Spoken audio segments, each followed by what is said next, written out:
இல்லை ஆக்சுவலி இந்த ஒரு அப்பா இந்த கதையை சொல்லி கேட்டேன். நான் கேட்டவுடனே இதை படிச்சுட்டு ஒரு ஷார்ட் ஃபிலிம் பண்ணலாம் ஒரு ஆசை வந்தது. ஸோ படித்தோடனே ஸ்கிரிப்ட் எழுதி பார்க்கலாமான்னு தோணுச்சு. எழுதி பார்த்துட்டு பிரபஞ்சன் சார்ட்ட ஒரு பர்மிஷன் கேட்டேன். ரொம்ப சந்தோஷமாக பண்ணிக்கோப்பா அப்படின்னு சொன்னார். அதுக்கப்புறம் இது வந்துட்டு பாலு மகேந்திரா சார் இந்த படம் எடுக்க ட்ரை பண்ணியிருக்காரு.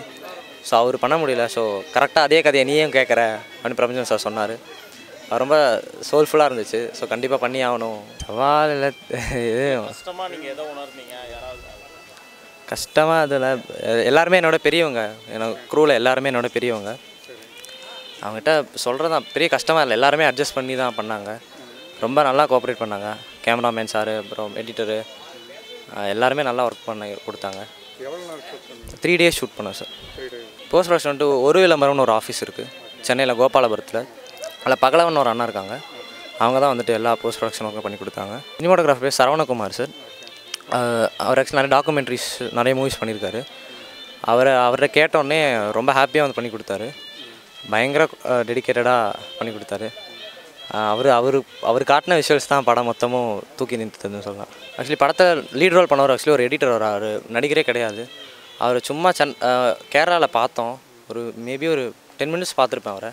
அப்போயே முடிவு பண்ணேன் இவர் தான் கண்டிப்பாக பண்ணி ஆகணும் இந்த ரோலை அப்படின்னு சொல்லிட்டு.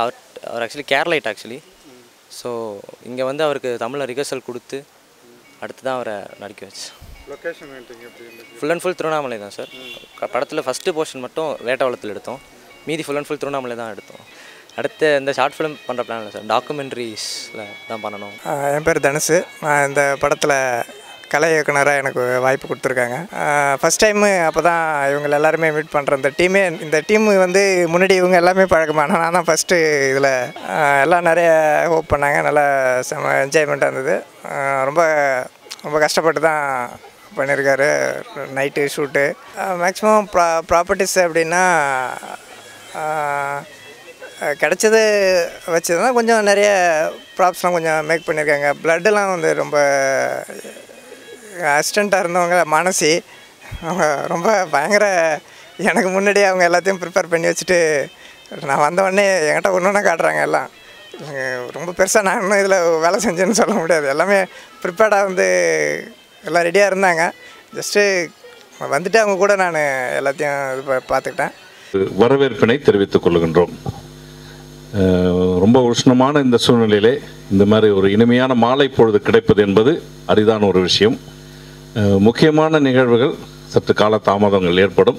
இருந்தாலும் இங்கே வந்திருக்கின்ற எல்லாரும் நாம் எல்லாரும் ஒரு பெரிய பாக்கியவான்கள். காரணம், கதை கேட்க வாங்க என்ற நிகழ்வு ஒவ்வொரு முறை யோசிக்கும் பொழுதும் இது இப்படியாக வளருமா, இப்படியெல்லாம் பரிணமிக்கக்கூடுமா, இந்த நிகழ்வே ஒரு பெரிய புகழ்பெற்ற நிகழ்வாய் மாறுமா என்று நாம் யோசிக்கிறதற்கு மிஞ்சி நடந்து கொண்டிருக்கின்றது. ரொம்ப சாதாரணமாக ஒரு நாள் பவாவை அழைத்து நம்ம ஒரு 10 பேர் 20 பேர் அமர்ந்து எனக்கு பர்சனலாக சொல்கிற இப்போ கதையை ஏன் நீ சொல் அப்படின்னு கேட்ட ஒரு நிகழ்வு இன்றைக்கு தமிழகம், தமிழ் பேசும் மக்கள், இது தாண்டி உலகமெங்கும் இது ரீச் ஆகிருக்கிறது. ஒருவேளை இந்த ஊருக்கு பெருமை, எங்களுக்கு பெருமை, நமக்கு பெருமை. இதுவும் ஏதோ ஒரு கதை சொல்கிறாங்க அல்லது கதை கேட்க வந்திருக்கின்றோம் என்ற அளவிலே மட்டும் நின்று விடாமல் கதை சொல்கிறது யார், அந்த ஆளுமை யார்? வ.வ. செல்லதுரை போன்ற ஒரு முக்கியமான ஆளுமை, ஒரு எழுத்தாளர், தன்னுடைய எழுத்து வசீகரத்திலே அநேகரை கவர்ந்தெடுத்து வைத்திருக்கின்ற ஒரு நபர். அவருடைய நிலப்பரப்பு என்ன, அவருடைய எழுத்து பரப்பு என்ன அப்படின்ற ஒரு முக்கியமான விஷயம். அவர் தேர்ந்தெடுத்து சொல்லுகின்ற கதை என்ற அளவிலே அது இன்னும் முக்கியத்துவம் பெறுகிறது. யாருடைய கதைகளை சொல்லுகிறார் என்பதிலே இன்னும் அதிக முக்கியத்துவம் பெறுகின்றது. அந்த இடத்திற்கு வரும்பொழுது எங்கேயோ ஒரு கடை வாங்கி ஒரு கதை சொல்லிவிட்டு போகின்ற அதையே சிலர் ஏளனமாய் பேசுகின்ற அளவிற்கு இல்லாதபடி ஒரு எழுத்தாளரை பற்றி அறிமுகமும் இங்கே நடக்கின்றது. கதை கேட்க வாங்கின்ற நிகழ்ச்சியில் கதைகள் மட்டும் சொல்லுவதில்லை, நிறைய பேருக்கு படிக்க முடியாமல், படிக்க தெரியாமல், அல்லது சரியான புத்தகங்கள் கிடைக்காமல், சரியான எழுத்தாளர்கள் அறிமுகம் இல்லாது இருக்கும் பொழுது இவர்கள்தான் ஆகச்சிறந்த எழுத்தாளர்கள், இப்படிப்பட்ட எழுத்து ஆளுமைகள் எல்லாம் நாம் தெரிந்து கொள்ள வேண்டும் என்று ஒவ்வொருவரையும் ஒவ்வொரு முறையும் அறிமுகப்படுத்தி அந்த கதைகளை தனக்கே உரிய பாணியிலே சொல்லும் பொழுதும் அந்த கதைக்கு வேறு இன்டர்பிரிட்டேஷன், இவைகள் எல்லாம் சேர்ந்து ஒரு மிகப்பெரிய இலக்கிய நிகழ்வாய் ஒவ்வொரு முறையும் மாறிக்கொண்டு வருகிறது. இதில் பங்கு பெறாமல் போவது என்பது நமக்கு துர்பாக்கியம். பங்கு பெறுகின்ற நமக்கு இது மிகப்பெரிய பாக்கியம். அந்த அளவிலே ஒரு நண்பனாக இருந்தாலும் பவாவுக்கு கோஆர்டினேஷன் சார்பிலும் எங்களுடைய அங்கே வந்திருக்கின்ற அனைவர் சார்பிலும் முதலாவது நன்றியை தெரிவிக்கின்றோம். ஒவ்வொரு முறையும் தானாகவே வழியே வந்து கூட இந்த நிகழ்விலே பங்கு பெற்று சொல்லுகின்ற அந்த எளிமையான அந்த அன்பிற்கு முதலாவது நன்றியை தெரிவிக்கின்றோம். இந்த நாள் ஒரு முக்கியமான நாள். கதை கேட்க வாங்க அல்லது கதை சொல்லுகின்ற நிகழ்வை மட்டும் இந்த நாளிலே நாம் வைத்திருக்கவில்லை. இன்னும் 2 முக்கியமான நிகழ்வு. அப்படி வரும்பொழுது பார்த்தால் சமீபத்திலே ஒரு தமிழ் உலகமே திரும்பி பார்த்து நன்றி படைத்து ஒரு பெரிய பாராட்டு விழாவை நடத்தி அந்த பாராட்டுக்கள் எல்லாம் சொந்தக்காரரான பிரபஞ்சன் சார் இங்கே வந்திருப்பது, இந்த மண்ணை மிதித்திருப்பது, இந்த வளாகத்திற்குள்ளே வந்திருப்பது நம்ம எல்லாருக்கும் மிக பெருமை. மிகவும் பெரிய கரகோஷத்தோடு அவரை நாம் வரவேற்கின்றோம். எளிமையான அன்போடு அவருடைய கதைகள் ஏற்கனவே இங்கே சொல்லப்பட்டிருக்கின்றது. இந்த வளாகம் ஒருவேளை அவருக்கு புதியதல்ல. ஒவ்வொரு முறையும் வரும்போது அவருடைய எளிமையும் அன்பும் அரவணைப்பும் பாசமும் எல்லாரையும் மெய்சிலிக்க வைக்கின்றது. அப்படிப்பட்ட ஒரு மிகப்பெரிய 55 ஆண்டுகளை கடந்த ஒரு பெரிய எழுத்தாளர் இங்கே இருப்பது நமக்கு பெருமை. அவருடைய புகைப்படங்கள் இங்கே இருக்கின்றது. அதுதான் முதலாவது நம்ம நிகழ்வை துவக்கி வைக்கப் போகின்றோம். அந்த துவக்கி வைப்பதற்காக நாம் எல்லாரும் பிரமிக்கக்கூடிய மிகப்பெரிய இயக்குநர்களிடத்திலெல்லாம் வேலை பார்த்து தமிழ் சினிமாவிலே மிக புகழ் வாழ்ந்திருக்கின்ற திரு ராகவ் சார் வந்திருக்கின்றார். அவர்களையும் நம்முடைய கரகோஷத்தோடு வருக என்று வரவேற்கின்றோம். அவர்தான் இதை விளக்கேற்றி துவக்கி வைக்கப் போகின்றார். பிரபஞ்சன் சார் கூட ஒரு பப்ளிஷர் என்று சாதாரணமாக சொல்லிவிடுகின்ற அளவிலே இல்லாதபடி வேடியப்பன் என்று சொல்லக்கூடிய சினிமாவிலும் புகழ்பெற்ற பப்ளிஷர் வந்திருக்கின்றார்கள். அவர்களையும் அன்போடு கூட வரவேற்கின்றோம். இந்த புகைப்படங்கள் புதுவை இளவேனில் என்பவர் ஏறக்குறைய ஒரு 300 படங்களுக்கு மேலாக பிரபஞ்சன் சார் எடுத்திருக்காரு. உள்ள நுழையும் போதே அந்த ஃபோட்டோஸை பார்த்துன்னு வரும்போது என்கிட்ட சொல்லினே வந்தார். இதெல்லாம் ஒரு பெரிய ஆர்ட் எக்ஸிபிஷன் நடந்து அது பெரிய முக்கியத்துவம் பெறாமல் அது ஒரு மாதிரி தவிர்க்கப்பட்டு அல்லது நிராகரிக்கப்பட்டு ஒரு மாதிரி இருந்த அந்த இடத்தை போய் பார்க்கும்பொழுது அல்லது அதை பின்னணியாக கொண்டு ஏற்படுத்தப்பட்ட புகைப்படங்கள், பெயிண்டிங்ஸும் சரி, அதில் இருக்கின்ற ஆளுமையும் சரி, அதை புகைப்படமாக மாற்றி இங்கே வந்திருப்பது என்பது எங்களுக்கு பெருமை, நமக்கு பெருமை. எனவே அவர் அந்த இளவேனில் என்பவர் மிக சிரமமான தருணத்திலே இந்த மதிய வேளையிலே பாண்டிச்சேரியிலேருந்து எல்லா புகைப்படங்களும் கொண்டு வந்து அவசரமாக கொடுத்து விட்டு சாப்பிடக்கூட இல்லை, மீண்டுமா ஒரு நிகழ்ச்சிக்கு போயிருக்கின்றார். ஏன்னா இங்கே வந்திருக்கின்றவர்கள்லாம் இதை தவிர்த்து விடக்கூடாது, அதை தவற விட்டு விடக்கூடாது என்ற காரணத்தினால் அவருக்கும் நம்முடைய அன்பான நன்றியை தெரிவிக்கின்றோம். இன்னும் நேரத்தை எடுத்துக்கொள்ளாமல் மீண்டுமா உங்கள் பெரும் அன்போடு வரவேற்று நம்ம ராகவ் சாரை இங்கே ஒரு ரிப்பன் கட் பண்ணி திறக்கிற சம்பிரதாயங்களால் இல்லாமல் இங்கே இருக்கின்ற விளக்குகளை ஏற்று இந்த புகைப்பட கண்காட்சியை திறந்து வைக்கும்படி நம் அனைவர் சார்பில் அன்போடு வரவேற்கின்றேன். போன வாரம் நாங்கள் தமிழில் எழுதிட்டு இருக்கிற, வாசிச்சுக்கிட்டு இருக்கிற, பார்த்துக்கிட்டு இருக்கிற எல்லா நண்பர்களுமா சேர்ந்து பிரபஞ்சனுக்கு ஒரு முக்கியமான விழா எடுத்தோம். நிஜமாவே அது ஒரு நிமிஷமும் இன்னி வரைக்கும் இந்த நிமிஷம் வரைக்கும் நாங்களுமே பெருமிதப்பட்டு கொள்ள வேண்டிய ஒரு விஷயமா இருக்கு எங்களுக்கு. என்னன்னா அவ்வளவு சந்தோஷமா இருந்துச்சு. ஒரு வாழும் கலைஞனை அவரோட மறைவிற்கு பிறகு சாகித்ய அகாடமி கொடுக்கறதும், பாரத ரத்னா கொடுக்கறதும், அவரோட புகழாரம் படுத்துறதும் அது எதுவும் தேவையில்லைன்னு தோணுது எங்களுக்கு. என்ன செய்யணும்னு நினைக்கிறோமோ, ஒரு பொன்னாடை மட்டும் பொறுத்தினால் கூட அது இருக்கும்பொழுது அந்த கலைஞனை கனப்படுத்த வேண்டும் என்று தோன்றியது. அந்த ஒரு முழு நாள் நிகழ்ச்சி சென்னையில் நடந்தபோது காலையில் புதுவை இளவேனிலோட இந்த புகைப்பட கண்காட்சி திறந்திருந்தோம். அன்னைக்கு முடிக்கும் போது ஏற்புரையாக பிரபஞ்சன் பேசுனதான் வாழ்நாளில் மிக முக்கியமாக இந்த தமிழ் சமூகத்துக்கு நான் சொல்ல வேண்டும் என்று நினைத்த ஒரு விஷயம். அவர் வந்த உடனே ஸ்டேஜில் சொன்னார், ஒரு தமிழ் எழுத்தாளனை தமிழ் சமூகம் கனப்படுத்தி இருக்கிறது, தன் கடமை ஆற்றி இருக்கிறது அப்படின்னு சொன்னார். அது ரொம்ப பிடிச்ச வார்த்தையாக இருந்தது. ஏன்னா அந்த ஞான செருக்கு தான் எங்களுக்கு பாரதி போட்டு விட்ட பாதை, நாங்கள் அப்படி தான் நடந்துகிட்டு இருக்கோம், பிரபஞ்சன் போட்டு விட்ட பாதை அப்படி நடந்துகிட்டு இருக்கோம்ல. அவர் ரொம்ப அழகாக சொன்னார். இந்த புகைப்பட கண்காட்சி ஜேபி சொன்னது போல் பாண்டிச்சேரியில் அந்த பீச் பக்கத்தில் இருக்கிற ஒரு பெரிய, அது சிறைச்சாலைன்னு நினைக்கிறேன், அதில் ஒரு பெரிய பெயிண்டிங் எக்ஸிபிஷன் போட்டு அது அப்படியே கேட்பாரற்று போய் ரொம்ப நாள் இருந்து அதுக்குள்ளே எடுக்கப்பட்ட புகைப்படங்கள். அது நானும் வம்சியும் போய் பார்த்துருந்தோம். அந்த ஓவிய கண்காட்சியை போய் பார்த்துருந்தோம். அதனோட மிச்ச சொச்சங்கள் இவ்வளவு அழகாக ஒரு கலைஞனால் அவனுடைய கண்களால் பார்க்க முடியுமா அப்படின்றது ரொம்ப அபூர்வமாக இருந்துச்சு. அப்படி பிரபஞ்சன் அரங்கத்திற்குள், அந்த யாருமே கண்டுகொள்ளப்படாத அரங்கத்திற்குள் நடக்க நடக்க அதை புதுவை இளவேனில் படமாக்கி இருக்கிறார். இந்த புகைப்படங்களை பற்றி மட்டும் நம் தோழி ஸ்நேகிதி ஸ்ரீ அவர்கள் பேச போகிறார்கள். அவங்க வந்து கோயம்புத்தூர்லேருந்து வந்திருக்கிற ஒரு என்ஜினியர். நான் அவங்களை இன்ட்ரடியூஸ் பண்ணும்போது எப்போவுமே சொல்லுவேன், என்ஜினியர் ஆர்கிடெக்ட் அப்படிங்கிறதெல்லாம் விட ஊர் சுற்றி காடுகளாக போய் சுற்றுற ஒரு எங்கள் ஸ்ரீயை இந்த புகைப்படத்தை பற்றி பேசுமாறு அழைக்கிறேன். எல்லாருக்கும் வணக்கம், குட் ஈவினிங். ஆக்சுவலாக இந்த ஃபோட்டோகிராஃப்ஸ் எல்லாமே வந்து பிளாக் அண்ட் ஒயிட்டில் இருக்கிறதே வந்து ரொம்ப சிறப்பாக நான் ஃபீல் பண்ணுறேன். அண்டு ஒரு வண்ணத்து பூச்சியவோ வானவில்லையோ வந்து அது பார்க்குறப்பயே வந்து அது பார்க்குறப்ப இருக்கிற சந்தோஷம் வந்து அது இல்லாதப்ப நம்ம பேசுகிறப்பதை விட அதை கண் கொண்டு பார்த்துட்டு பேசுகிறப்ப ரொம்ப சந்தோஷமாக இருக்குது. அது மாதிரி பிரபஞ்சன் சார் நம்ம கூட இருக்கிறப்பயே இந்த ஃபோட்டோகிராஃப்ஸும் பார்த்துட்டு அவரையும் கூட வச்சுட்டு நம்ம பேசுகிறதுங்கிறது ரொம்ப சந்தோஷமாக நான் ஃபீல் பண்ணுறேன். இந்த ஒவ்வொரு ஃபோட்டோகிராஃபுமே நான் பார்க்குறேன் ஒரு வெவ்வேறு பேக்ரவுண்டில் இருக்குது. அது வந்து ரெகுலராக இருக்கிற மாதிரி இல்லை, ரொம்ப டிஃப்ரெண்ட்டான பேக்ரவுண்டில் இருக்குது. இட் இஸ் நாட் அது ஒரு ரெகுலரான இதில் இல்லாத மாதிரி இருக்குது. எஸ்பெஷலி இந்த இதெல்லாம் வந்து ரொம்ப டிஃப்ரெண்ட்டான ஒரு ஃபோட்டோகிராஃபாக நான் ஃபீல் பண்ணுறேன். இவர் இந்த பின்னாடி சங்கராச்சாரியர் தெரியல, அவர் அந்த ஃபோட்டோகிராஃபில் இருக்கிறது, இப்படி ஒவ்வொரு ஃபோட்டோகிராஃபுமே எஸ்பெஷலி இந்த பிளாக் அண்ட் ஒயிட் ஃபோட்டோகிராஃப்ஸ் வந்து ரொம்ப சிறப்பாக இருக்குது. அண்டு அவர் வந்து வேறு ஒரு விஷயத்தில் கான்சென்ட்ரேட் வேறு ஏதாவது ஒரு விஷயம் பண்ணிகிட்டு இருக்கிறப்ப அவரை புகைப்படம் எடுத்திருக்கிறது கேண்டிட் அப்படிங்கிற மாதிரி எடுத்திருக்கிறது வந்து இன்னும் சிறப்பாக ஃபீல் பண்ணுறேன். அவர் நம்ம கூட இப்போ இருக்கிறப்ப இதெல்லாம் நம்ம இது பண்ணுறதுங்கிறது ரொம்ப ஹாப்பியாக இருக்குது. தேங்க்யூ. இப்போ வழக்கம் போல் எங்களுடைய நண்பர்கள் ரவி ஒரு பாடலும் ஸ்ரீதர் ஒரு பாடலுமாக நிகழ்ச்சியை மீண்டுமே தொடங்கி வைப்பார்கள். ரவி வாங்க. அருணை ரவின்னு கூப்பிட்டா தான் எழுந்திருக்கிறார். ரவின்னு கூப்பிடணும்னு நினைச்சாலும் எழுந்திருக்க மாட்டேங்கிறேன்.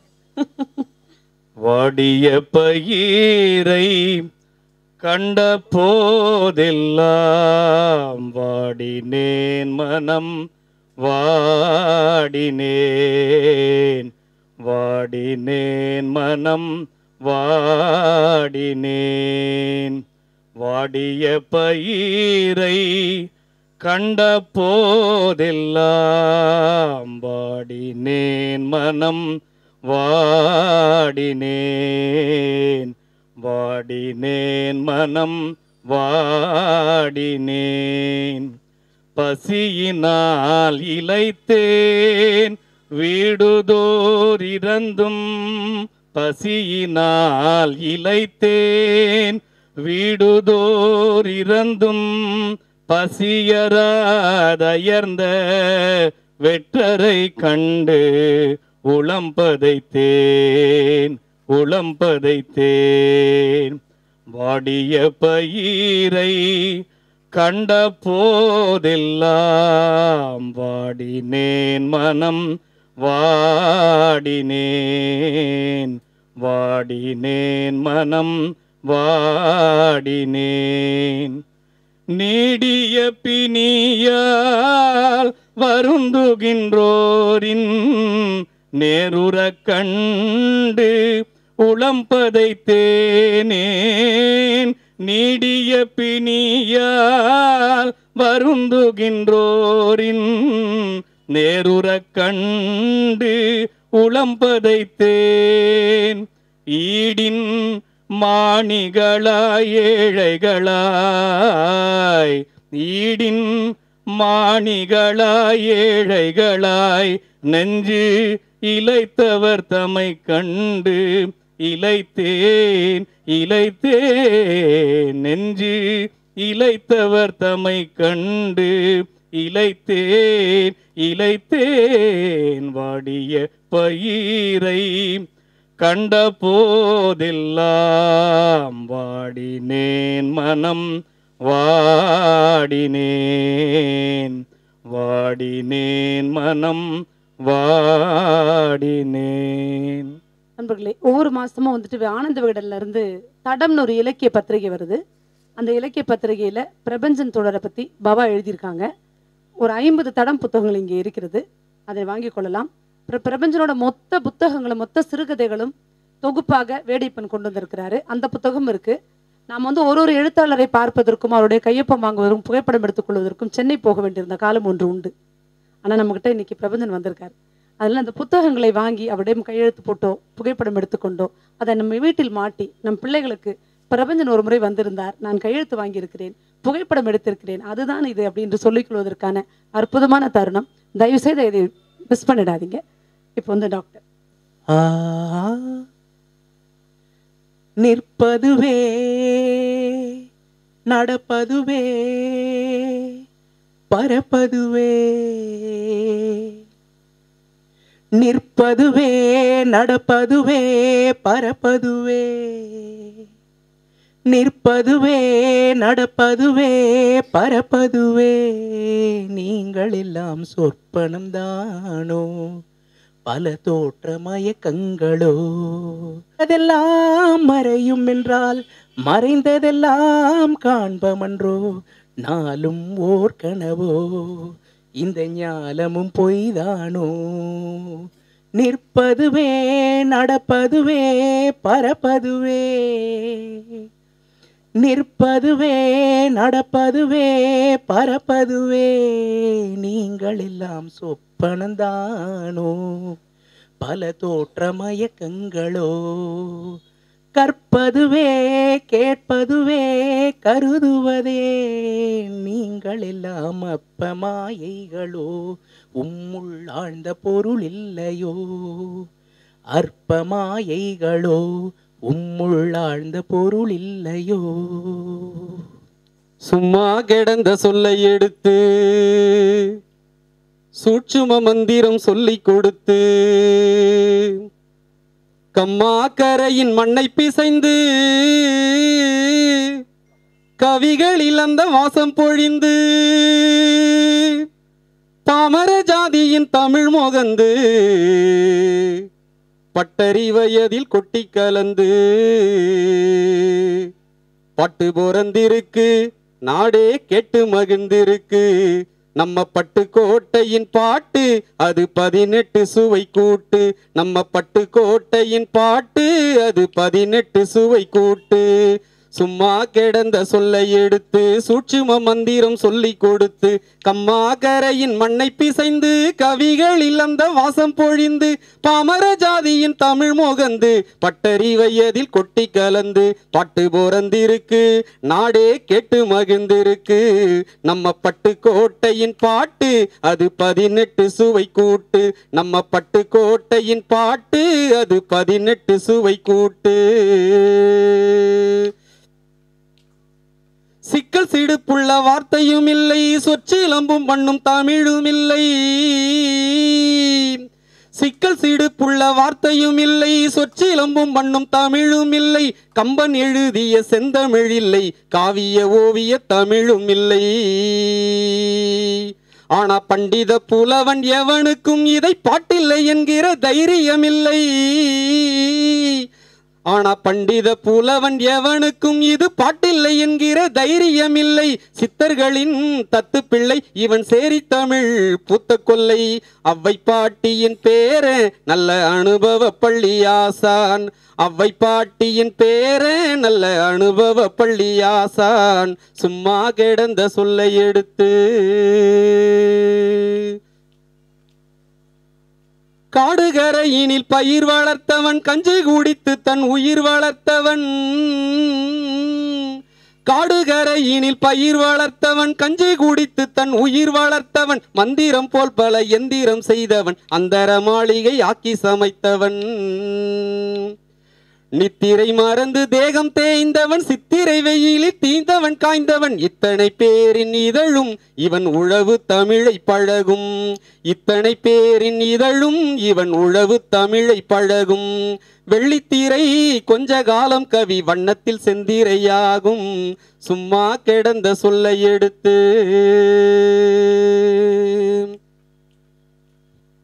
ஆமா இப்பவும் பாட்டு போறக்குது, ஆனா அதுல என்ன இருக்குது, ஆமா இப்பவும் பாட்டு போறக்குது, ஆனா அதுல என்ன இருக்குது, சேலை இருக்குது லீலை இருக்குது, வாழைக்குமரியின் சேலை பறக்குது, என்னென்னமோ புது ராகம் இசைக்குது, கல்யாணம் தான் கட்டிக்கிட்டு ஓடி போலாமா, இல்லை ஓடி போய் புள்ள குட்டி பெத்துக்கலாமா? வாடா மாப்புல வாழைப்பழம் தொப்புல வாலிபால் ஆடலாமா? அடச்சி, இப்படி இருக்கு சினிமா, இதுக்கு கொடுக்கணுங்க எனிமா. பல பட்டு கோட்டைகள் வரணும், நல்ல பாட்டுகள் கட்டி தரணும். பல பட்டு கோட்டைகள் வரணும், நல்ல பாட்டுகள் கட்டி தரணும். சும்மா கிடந்த சொல்லை எடுத்து சூட்சும மந்திரம் சொல்லி கொடுத்து கம்மாகரையின் மண்ணை பிசைந்து கவிகளில் அந்த வாசம் பொழிந்து பாமர ஜாதியின் தமிழ் மோகந்து பட்டறிவை அதில் கொட்டி கலந்து பட்டு பொறந்திருக்கு, நாடே கேட்டு மகிழ்ந்திருக்கு. நம்ம பட்டுக்கோட்டையின் பாட்டு அது 18 சுவை கூட்டு. நம்ம பட்டுக்கோட்டையின் பாட்டு அது 18 சுவை கூட்டு. நன்றி. அவன் பேரே எனக்கு என்னன்னு தெரியல. ஒரு 20 நாளைக்கு முன்னாடி அந்த உலக நாடக தினத்தன்று சந்திரமோகன் தலைமையில் அந்த தம்பி வந்து நடித்ததுக்கப்புறம் நிஜமாகவே எனக்கு அவன் பேர் என்னன்னு தெரியல. எப்போதும் அவன் கேட்பேன், அவன் சொல்லுவான், ஆனாலும் அது மனசில் பதிவே பதியா. காதர்ன்ற பேர் மட்டும்தான் எனக்கு மனசில் பதிஞ்சிருந்தது. நன்றி. பவா சொன்ன இந்த கதை குறித்தும் அந்த தம்பி நடித்தது குறித்தும் அமர்நாத்தை ஒரு 2 வார்த்தைகள் பேசுமாறு அழைக்கிறேன். அந்த காதர் பாய் என் கண்களில் கண்ணீரை வரவழைத்து விட்டான். பவானுடைய கதைக்கு உயிர் கொடுத்தவன் காதர்பாய் என்று கூறி விடைபெறுகின்றேன். நன்றி. நிகழ்ச்சிகளாக வச்சுருந்தோம் நம்ம. ஒன்று வந்து புகைப்பட கண்காட்சியும், 2வது வந்து பவா கதை சொல்கிறதும், 3வதாக வம்சி எடுத்த குறும்படம் அப்படின்னு சொல்லி. இதை வந்து நானே சொல்கிறது கொஞ்சம் சங்கடம் இருந்துச்சு எனக்கு ஒரு 10 நாளைக்கு முன்னாடி வரைக்கும். ஆனால் பிரபஞ்சன் வந்து என்ன சொன்னார், அவருக்கான அந்த விழா நடத்தும் போது அந்த விழாவில் அந்த குறும்படத்தை திரையிட வேண்டும் என்று முடிவு செய்த போது நான் சொல்ல தோழர் எனக்கு பையன்ற கஷ்டம் இருந்துச்சு அப்படின்னு சொன்னேன். இப்போ அவர் சொன்னார், என்னுடைய கதையை குறும்படமாக எடுத்தது வந்துட்டு உங்கள் பையன் வம்சி கிடையாது, அவன் வந்து என்னோட வம்சி, அவன் என்னோட படத்தை எடுத்திருக்கான், கதையை எடுத்திருக்கான் அப்படின்னு சொன்னாங்க. அந்த தைரியத்தில் நான் இங்கே நின்று பேசுகிறேன். நண்பர்களே, இந்த படத்தை வந்துட்டு அவன் இதே மாதிரி பவா ஒரு முறை பிரபஞ்சனோட கதைகள் சொன்னபோது அதுக்கப்புறம் 1 மாதம் கழித்து ஒரு கேரளா ட்ராவலில் வயநாடு போயிட்டு இருந்தபோது ஒரு நண்பரின் மகனை பார்க்கிறான், நஜீப் குட்டிப்புறம் என்கிற நண்பரின் மகனை பார்க்கிறான். பார்த்த உடனே, அப்பா இவரை வச்சு நான் ஒரு படம் எடுக்க போகிறேன் அப்படின்னு சொன்னான். எங்களுக்கு ஒன்றுமே புரியல, இவனடா இப்போ தான் இன்றைக்கி தான் பார்த்தான் அவன்.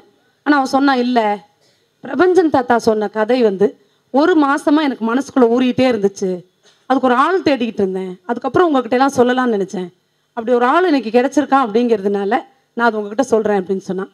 அதுக்கப்புறம் அவன் வந்துட்டு ஒரு பெரிய மனிதன் மாதிரி, ஒரு இயக்குனர் மாதிரி அதுக்கு ஸ்டோரி போர்டு ரெடி பண்ணுறது, கேமராமேன் ரெடி பண்ணுறது, அப்படியா ரெடி பண்ணிகிட்டு இருந்தான். போன மே மாதம் வந்து ஸ்கூல் போகிறதுக்கு 2 நாளைக்கு முன்னாடியே அந்த படத்தை எடுத்தான்.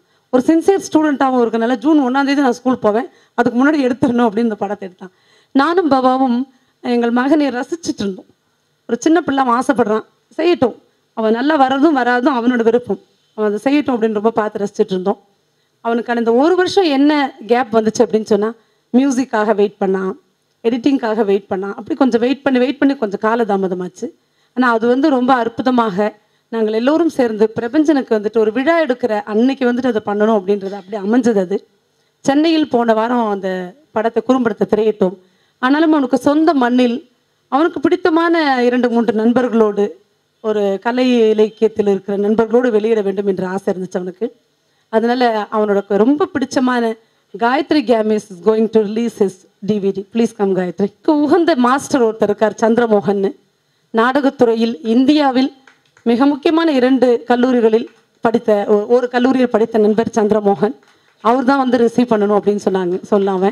அப்புறம் அவனுக்கு வந்து எல்லா விஷயத்தையுமே ஒரு சின்ன சின்ன ஸ்டெப்பையுமே அம்மா அப்பான்னு எங்கள்கிட்ட கேட்டுக்கிட்டாலும் கூட கருணாமம்மாட்ட கேட்டுக்கணும்னு எப்பவுமே நினைப்பான். அதில் அந்த கருணாமம்மா தான் அவனோட படத்தை பற்றி பேச போகிறாரு. முதல்ல வந்து இப்போது அந்த படத்தை வெளியிடுகிறோம். அந்த படத்தில் பணியாற்றிய மிக முக்கியமான எங்களுடைய சரவணகுமார் ஐயாவை நாங்கள் மேடை கிடைக்கிறோம்.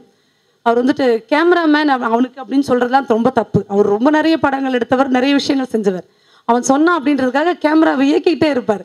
அப்படி அவனை வந்து ரொம்ப அற்புதமாக வந்து அவனை இயக்கினேன் அப்படி தான் சொல்லணும். அப்படியான நண்பர் சரவணகுமார். ப்ளீஸ் வாங்கண்ணா, ரிலீஸ் பண்ணிட்டோம். அதே மாதிரி அந்த படத்திற்காக பாண்டிச்சேரியிலிருந்து வந்த தனுஷ், கலை இயக்குனர் தனுஷ் அவர்களை மேடை கிடைக்கிறேன்.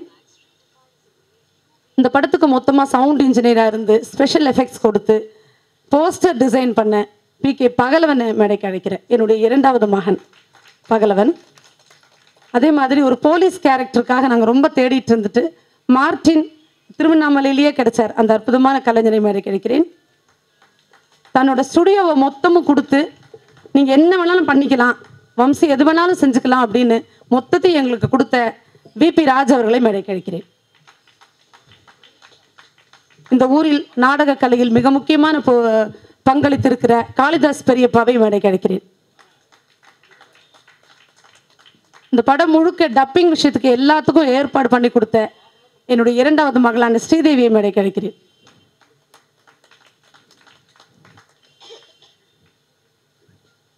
இப்போது காயத்ரி கேம்பிஸ் வெளியிட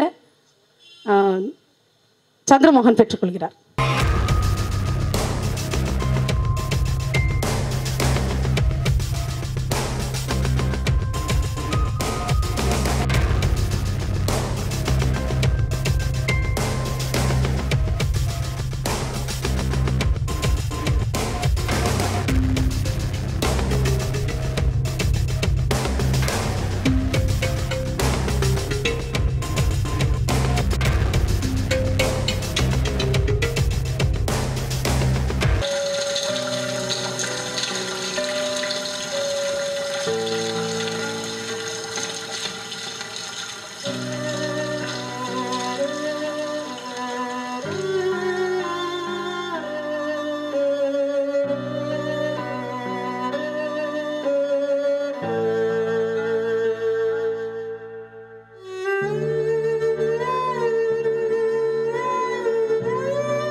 வலியை பற்றி வண்ணதாசன் பெரியப்பா வந்து வம்சிக்காக ஒரு வாழ்த்து எழுதியிருக்காரு. வம்சி அவனுடைய தாத்தாவை ஏமாற்றவில்லை, நானும் உங்களைப் போல அவனை நம்ப துவங்கிவிட்டேன். காதலினால் தான் என்றும் கருணையினால் தான் என்றும், கருணையினால் அல்ல என்றும் காதலினால் அல்ல என்றும் நமக்கு எத்தனையோ வலிகள் அல்லது நிவாரணிகள். என் வலியை விடவும் அடுத்தவன் வலியை உணர்வது அல்லது முன்னுணர்வது எப்போதாவது ஒரு மனிதனின் வசப்படும் ஒரு உயிர் விழுமியம். வம்சி அவனுடைய இந்த இளம் வயதில் வலி உணர்கிறவனாக இருக்கிறான். இதை படமாக்கியதற்காக விடவும் பிரபஞ்சனின் எத்தனையோ கதைகளில் இந்த கதையை படமாக்க வேண்டும் என அவனுக்கு தோன்றியது என்பது முக்கியம். கலைஞர் ஒருவனுக்கு மனமே சம்பத்து, மனமே சத்ருவும். தொழில்நுட்பங்கள் போல இந்த மனநுட்பமும் கூடி வந்திருக்கும் வம்சிக்கு நல்வாழ்த்துக்கள். எனக்கு திரைப்படம் பற்றி பேச எதுவும் தெரியாமல் இருக்கலாம், ஆனால் வம்சியை பற்றி பேச தெரியும் என்று இந்த 19 சொச்ச நிமிடங்கள் சொல்ல வைக்கின்றன. அனுபவம் என்பது நீண்ட நிமிடங்கள் சார்ந்தது அல்ல, அந்த அனுபவிப்பின் கணம் சார்ந்தது. கலைந்த சிகையை சரி செய்யும் முன்பு காற்று நகர்ந்துவிடும் தானே. என்னுடன் இருக்கும் அந்த கிழவனே வம்சியும் வாழ்த்தட்டும். நல்லா இரு ஐயா, எனக்கு ஒரு சுமதி இல்லாமல் போகலாம், ஆனால் இல்லாத அந்த சுமதிக்கு பறித்து கொடுக்க என் பால்யத்தில் தங்க அரளிப்பூக்கள் நிறைய இருக்கின்றன. வம்சிக்கு கொடுக்க அவையே பொருத்தமானதும் கூட. எனக்கு சுமதிகள் இல்லாவிட்டால் என்ன, வம்சிகள் இருக்கிறார்கள் தானே. என் குளியலறை வாளி நிரம்பி வழிகிறது, வலியின் இரைச்சல் அல்லது கருணையின் அமைதியுடன். எப்போது என்ன கடைசியா என்ற கேள்விக்கு என் விரல்களின் இட்டிலி பிசுக்கு மேல் அமர்ந்திருக்கும் ஒற்றை ஈ மட்டும் பதில் சொல்ல முடியும். வாழ்த்துக்கள் வம்சி. இந்த படத்தில் ரொம்ப நடிச்சிருக்கிற ஒரு கிருஷ்ணமூர்த்திக்கு கருணா ஒரு நினைவு பரிசு கொடுத்து பேசுகிறேன். கிருஷ்ணமூர்த்தி வாங்க. இந்த தண்டபாணியா கொலையுண்ட கிருஷ்ணமூர்த்தி குளித்து கொண்டிருக்கும் போதுதான் மஃப்டியில் இருந்த போலீசாரால் கேசவன் கைது செய்யப்பட்டான் என்றொரு மிக நேர்த்தியான பிரபஞ்சனின் சிறுகதையை வம்சி வலி என்ற பெயரில் இங்கே காட்சி வடிவமாக ஆக்கியிருப்பதை நாம் எல்லாம் பார்த்தோம். ஃபோட்டோ கேமரா எடுத்துகிட்டு அங்கங்கே சுற்றிட்டு இருக்கும்போதே தெரியும் ஒரு நாள் நிச்சயமாக ஒரு படம் எடுப்பான், கூடிய விரைவில் எடுப்பான்னு. அதே போல் வம்சி வந்து ஒரு 6 மாதங்களுக்கு முன் அவங்க நிலத்துக்கு வந்த குழந்தைகள் கொஞ்சம் உடல் குறைபாடுகள், மனக்குறைபாடுகள், பல்வேறு குறைபாடுகள் கொண்ட குழந்தைகளை ஒரு நாள் அந்த நிலத்தில் வைத்து விளையாட வைத்து அதற்கு ஒரு நிரந்தரமாக ஒரு சென்டர் அமைப்பதாக கூட ஒரு திட்டம் இருக்கிறது, அது செயலாக்கி கொண்டிருக்கிறது என்று நினைக்கிறேன். அந்த குழந்தைகள்லாம் வந்து ஒரு நாள் விளையாடி விட்டு திருப்பி செல்லும் ஒரு நிகழ்வை வம்சி வந்து ஒரு படமாக எடுத்து ஒரு சாதாரண ஒரு டிஎஸ்எல்ஆரில் படம் எடுத்து அதை எடிட் பண்ணி பண்ணி அதை போஸ்ட் பண்ணதை நான் பார்த்தேன். அதில் எனக்கு ரொம்ப நேர்த்தியான ஒரு விஷயம் எனக்கு பட்டது. அது என்னென்னா ஒரு கிராமர், ஒரு இலக்கணம். அந்த இலக்கணம் வந்து எனக்கு அந்த இடத்த ரொம்ப பர்ஃபெக்டாக எனக்கு அதில் ஒரு கிராமர் தெரிஞ்சுது எனக்கு. ஸோ வம்சியை நான் வந்து அன்றைக்கி அழைத்து நான் பாராட்டினேன். நண்பர்களே, ஒரு கதை பிரபஞ்சன் அவர்கள் 1984ஆம் ஆண்டு எழுதின கதை இது. எனக்கு எழுத்தாளரும் இங்கே வந்திருக்கிறார். அதை வந்து காட்சி வடிவமாக்கிய வம்சி இங்கே இருக்கிறது வந்து ரொம்ப அழகான ஒரு அற்புதமான ஒரு தருணம் இது. அந்த கதையை வந்து பிரபஞ்சன் அவ்வளோ நேர்த்தியாக முதல் வரியில் முதல் சொல்லில் ஒரு கதையை ஆரம்பிக்கிறார், சிறுகதை. 1984 இதெல்லாம் மிகப்பெரிய புதுமை, மிகப்பெரிய ஒரு இடத்த வந்து பாய்ச்சல் தான் சொல்லணும். ஒரு பாய்ச்சல், ஒரு எழுத்தாளன் வந்து ஒரு பெரிய பாய்ச்சல். சிறுத்தை ஓடிட்டே இருக்கும், ரொம்ப தூரம் முன்னாடி ஓடுற இறை எப்பயுமே சிறுத்தைக்கு முன்னாடி தான் ஓடும். முன்னாடி ஓடினா தானே அது பிழைக்க முடியும். ஆனால் கடைசியில் அந்த சிறுத்தை அந்த இறையை பிடிக்கும் பொழுது அந்த தருணத்துக்கு முந்தின தருணத்துக்கு ஒரு பாய்ச்சல் இருக்கும். அந்த கால் 4 காலும் கீழே படாமல் அப்படியே ஒரு 40 அடி பாய்ந்து போய் அந்த இறையை கவுற ஒரு இடம். அதுதான் ஒரு பாய்ச்சல். அந்த பாய்ச்சல் வந்து கலைஞனுக்கு ரொம்ப அபூர்வமாக வாய்க்கக்கூடிய தருணங்கள். பிரபஞ்சன் மாதிரி மகா கலைஞர்களுக்கு அடிக்கடி வாய்க்கக்கூடிய தருணங்கள். இந்த கதையின் துவக்கம் அப்படிப்பட்ட ஒரு துவக்க வரி. அது முதல் வரியில் அதை வந்து காட்சி வடிவமாக ஆக்குவது என்பது இது இங்கே தான் வந்து நான் என்ன பேசணும்னு ஒரு தயார் பண்ணிட்டு வரல. ஆனால் நம்ம படிக்கும்போது வாசகனுக்கு இருக்கக்கூடிய சுதந்திரம், கட்டற்ற சுதந்திரம். அந்த கேரக்டரில் எந்த கேரக்டரை நம்ம பொருத்திக்கலாம், வில்லன் கேரக்டர் நமக்கு பிடிக்காதுன்னு வச்சுக்கலாம். ஸோ படிக்க நமக்கு ரொம்ப நம்ம எந்த ஊரையும் அதை சூஸ் பண்ணிக்கலாம், எந்த இடத்தையும் பகலா மதியமா இரவா காலம் நேரம் எல்லாத்தையும் நம்ம சூஸ் பண்ணிக்கிற சுதந்திரம் நமக்கு இருக்குது. ஆனால் நம்ம படம் பார்க்கும்போது ஒரு டெஃபினேஷன் இருக்கும், எல்லாமே டிஃபைன் ஆகிருக்கும். எந்த டைம், எக்ஸ்டீரியராக இன்டீரியராக எந்த ஊர் எல்லாமே டிஃபைன் ஆகிருக்கும். அப்போ நமக்கு சுதந்திரம் வந்து நமக்கான கற்பனைக்கு ரொம்ப அதிகமான வேலை இருக்காது. அதனால தான் இன்றைக்கி லிட்ரேச்சர் வந்து எல்லா கலை வடிவங்களையும் விட மிக அதிக இடத்தில் மிக முக்கியமான இடமா லிட்ரேச்சர் இருக்கிறதுக்கு காரணம் நம்மளை அதை இன்வால்வ் பண்ணுறது. ஒரு சமையல் குறிப்பு ஏதாவது ஒரு புது டிஷ், ஒரு இட்டாலியன் டிஷ் வச்சுக்கோங்க. ஒரு சமையல் குறிப்பு நமக்கு இருக்குது. அந்த சமையல் குறிப்பு கையில் வச்சுக்கிட்டு அந்த சமையலில் செய்யக்கூடிய ஒரு சமையலை செய்யக்கூடிய எல்லா பொருட்களும் ஒரு சமையல் அறையில் வைக்கப்பட்டு நம்மக்கிட்ட ஒரு சமையல் அறை கொடுத்துட்டா நம்ம அதை பார்த்துட்டு சமையல் செய்யணும். இதே சமையலை நம்ம இட்டாலியன் டிஷ் கூட வேண்டாம், சாம்பார் இல்லை காரக்குழம்பு நம்மக்கிட்ட நம்ம இப்படி தான் செய்யணும்னு சொல்லி வச்சுட்டு நாம் செஞ்சோம்னா கடைசியில் வரக்கூடிய குழம்பு ஒரு மாதிரியாக இருக்கும். இதை எழுதுனவங்களே செய்யும்போது அது ஒரு மாதிரி இருக்கும். இதெல்லாம் எதுவுமே தெரியாமல் வழக்கமாக நம்ம வீட்டில் அம்மா செய்கிற காரக்குழம்பு அது ஒரு மாதிரி இருக்கும்.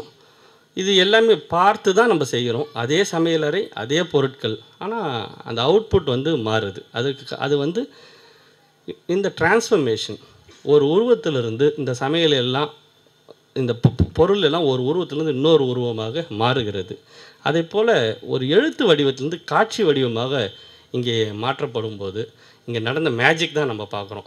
அந்த மேஜிக்கை நிகழ்த்திய இளைஞனுக்கு இந்த தருணத்தில் ஒரு பாராட்டுதலை நான் தெரிவித்துக்கொள்ள விரும்புகிறேன். ரொம்ப அற்புதமான மேஜிக் அது, அதில் ஒன்றும் சந்தேகமே இல்லை.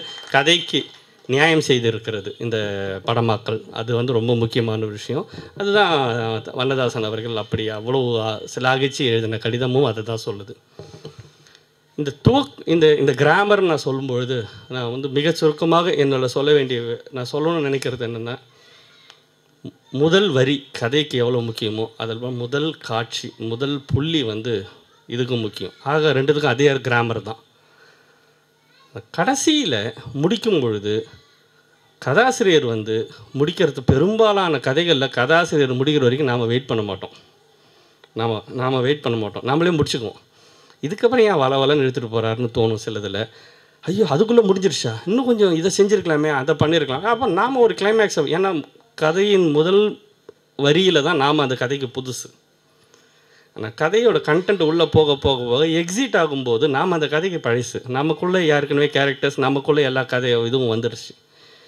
அதே போல் இந்த திரை வடிவத்திலையும் காட்சி வடிவத்திலையும் மிக முக்கியமான இலக்கணமாக கிராமராக உலகம் பூராவும் கருதப்படுறது என்னென்னா எப்போ எக்ஸிட் ஆகிறோம் கதையிலிருந்து. அது ஒரு காட்சிக்கு ஒட்டு மொத்தமாக ஒரு கதைக்கு முதல் வரியிலிருந்து கடைசி வரி வரைக்கும் ஒரு கதை என்றான். அதை வந்து ஒரு படமாக்கும்போது முதல் காட்சியிலேருந்து கடைசி காட்சி வரை என்றால், இப்போது ஒரு காட்சி ஏதாவது ஒரு காட்சி எடுத்தாலே அந்த காட்சியில் எப்போ வந்து என்ட்ரி எப்போ எக்ஸிட்ன்றது வந்து ஒரு மிக முக்கியமான கிராமர். யூரோப்பில் தான் வந்து இந்த முதல்ல சினிமாவுக்கான ஒரு லிட்ரேச்சர் ஆரம்பிச்சது. யூரோப்பில் தான் எல்லா மாஸ்டர்ஸ் இருந்தாங்க, கொடார்டு, ஃபெலினி போன்றவர்கள். இவர்கள்லாம் தான் வந்து ஒரு காட்சி வடிவங்கள்லாம் எப்படி இருக்கணும்னு டிசைன் பண்ணவங்க அல்லது அதை விட இன்னும் இது வரைக்கும் சிறப்பாக நம்மளால் எடுக்க முடியலன்னு அர்த்தம். அப்போது அவர்கள் சொல்வதற்குடைய கிராமர், செட் பண்ணிடுற கிராமர் என்னென்னா, உனக்கு எப்போ வெளியேறணும்னு தெரியலனா யூ டோன்ட் என்டர், நீ உள்ளே போவாதன்னு. நான் வம்சி காட்டிய அந்த முதல் காட்சியில் வந்து அந்த குழந்தைகள்லாம் வராங்க படிக்கட்டில். முதல் இதில் வந்து ஒரு வேனில் வந்து கதவை தந்து காலில் இறங்கி ஒவ்வொரு காலாக குழந்தைகள் இறங்கி வருவாங்க. அந்த குழந்தைகளோட அன்றைய நிகழ்வுகள் பூரா சுற்றி எடுத்துகிட்டு இருப்பார். நிறைய ஆர்வ கோளாறுகள் இருக்கும், நிறைய லென்த்தியான விஷயங்கள் அதெல்லாம் இருக்கும். ஏன்னா அது வந்து ஒரு படமாக திட்டமிட்டு எடுக்கப்பட்டது இல்லையா, பட்டது அல்ல. ஆனால் அந்த சீன் முடியறது, அந்த படம் அந்த காட்சி முடியும் போது அந்த வெளியே ஏறின லாவகம் வந்து எனக்கு அவ்வளோ பிடிச்சிருந்தது. அது ஒரு பெரிய ஒரு ட்ராமேட்டிக்காக இருந்தது, ரொம்ப ரொம்ப பிரமாதமாக இருந்தது. அதனால தான் நான் அதை ரொம்ப பாராட்டினேன். இந்த காட்சி எக்ஸிட் ஆகிற இடம், இந்த கதையிலேருந்து ஆரம்பிக்கிற இடம், இது ரெண்டுத்துலேயுமே ரொம்ப இயல்பாக வம்சிக்கு ஒரு நேச்சுரல் டேலண்ட் வந்து அமைஞ்சிருக்குது. இது வந்து சினிமாவை முழு நேரமாக படிக்கிற மாணவர்களுக்கு, எழுதுகிற மாணவர்களுக்கு கூட இன்னும் நிறைய பேருக்கு கைவராத ஒரு கலை சின்ன வயசில் ரொம்ப நேச்சுரலாக வந்திருக்குது. இதுக்கு நான் முக்கிய காரணமாக நான் நினைக்கிறது வந்து வம்சி வளர்ந்த சூழல். அந்த சூழலில் பெரிய மாஸ்டர்ஸில் கூடலாம் பேசி பழகி விவாதித்து அவங்க எப்படி பேசுகிறாங்கன்றதை பார்த்தது எல்லாம் ஆழ்மனதில் போய் தான் இந்த அவுட்புட் வர முடியும். இது வந்து ஒரு சாதாரண விஷயம் கிடையாது. ஒரு கதையை ஒரு கதையை எங்கேருந்து வேணாலும் ஆரம்பிக்கலாம். பிரபஞ்சன் ஆரம்பித்த மாதிரி அவ்வளோ ஷார்ப்பாக ஆரம்பித்தார் இல்லைங்களா 1984. அந்த டைமில் எப்படி ஒரு கதையை ஆரம்பிச்சிருக்க முடியும்? உதாரணத்துக்கு ஒரு காஃபி, ஒருத்தர் வந்து ஒரு கொலையை பண்ண போகிறாங்க. ஒரு காலை அதிகாலை சூரிய வெளிச்சம் வந்துடுறது, அந்த கடை தெரு மெல்ல உயிர் பெற துவங்கியது, காஃபி கிளப் ஏதாவது ஒரு ஹோட்டல் வந்து திறந்துருக்குது, அங்கேயே அவன் அமர்ந்து காஃபி குடித்து கொண்டு இருந்தான். இப்படி தான் ஆரம்பிக்கும் அந்த கதையை. அப்படி தான் எழுதுவாங்க. நம்ம அவ்வளோ பொறுமையாக படிச்சுட்டு இருந்தோம், அது அந்த காலம். ஆனால் முதல் வார்த்தையில் அதை ஆரம்பிக்கிறாங்க. பிரபஞ்சன் நான் சொன்ன அந்த முதல் வார்த்தையில் ஆரம்பித்த இடத்தில் வம்சி இந்த கதையை ஆரம்பிக்கலை, அதை கொஞ்சம் முன்னாடியே ஆரம்பிக்கிறான். ஜீப்பில் நமக்கு படம் பார்க்குறவங்களுக்கு அது என்ன வரப்போகுது, என்ன செய்ய போகிறாங்கன்றது ஒரு முன்னோட்டமாக ஒரு விஷயத்தை கொடுக்குறாங்க. அது வந்து ஜீப்பில் வந்து இதுதான் அந்த விஷயந்தான். அந்த சுதந்திரம் வந்து அது நான் வந்து முழுக்க அதை நான் வந்து ஏற்றுக்கலனா கூட, பிரபஞ்சன் ஆரம்பித்த அதே இடத்துல கூட அவர் சொன்ன அதே இடத்துல குளத்துலேருந்து அப்படியே ஒரு தலை வர மாதிரி. அப்புறம் பாலுமேந்திரா சார் படம் எடுத்து தான் நிச்சயமாக அப்படி தான் ஆரம்பிச்சிருவார். ஒரு தண்ணீரை பார்த்துருப்போம், ஒரு குளம், பேக்ரவுண்டு அமைதியாக ஒரு செகண்ட் இருப்போம், சட்டுன்னு அந்த தண்ணீர்லேருந்து ஒரு தலை அப்படியே வெளியே வரும், திருப்பி முங்கும், திருப்பி மூணு தடவை முங்கும், மூணாவது தடவை முங்கி எழுந்திருக்கும் போது 4 கால் தெரியும், அரெஸ்ட் பண்ணுறதுக்கு ரெடியாக வெயிட் பண்ணிகிட்டு இருப்பாங்க. அங்கேருந்து அவர் ஆரம்பிச்சிருப்பார். ஆனால் வம்சி வந்து கொஞ்சம் சலுகை எடுத்துக்கொண்டு முன்னாடி, ஏன்னா அது என்னென்னா நம்ம மேலே இருக்கிற நம்பிக்கை இல்லாத தானோ, நம்ம நேராக ஆரம்பிச்சுட்டா இவங்களுக்கு புரிஞ்சு ஒழியல்னா என்ன பண்ணுறது, நாம் இதை சொல்லிவிடுவோம், எதுக்காக போகிறோன்னு சொல்கிறோம் அப்படின்னு சொல்லிட்டு சொல்கிற விஷயம்.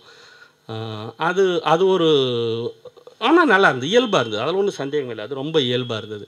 அதை தான் நான் பேசுவது நடிப்பு, இந்த கேமரா ஆங்கிள், அவர்கள்கிட்ட நடிகர்கள்கிட்ட வேலையை வாங்கின தருணங்கள், பின்னணி, இந்த மாதிரியான ரொம்ப அருமையான தருணங்கள்லாம் இருக்குது, அருமையான விஷயங்கள்லாம் அதில் இருக்குது. அதையெல்லாம் நான் சொல்லலை.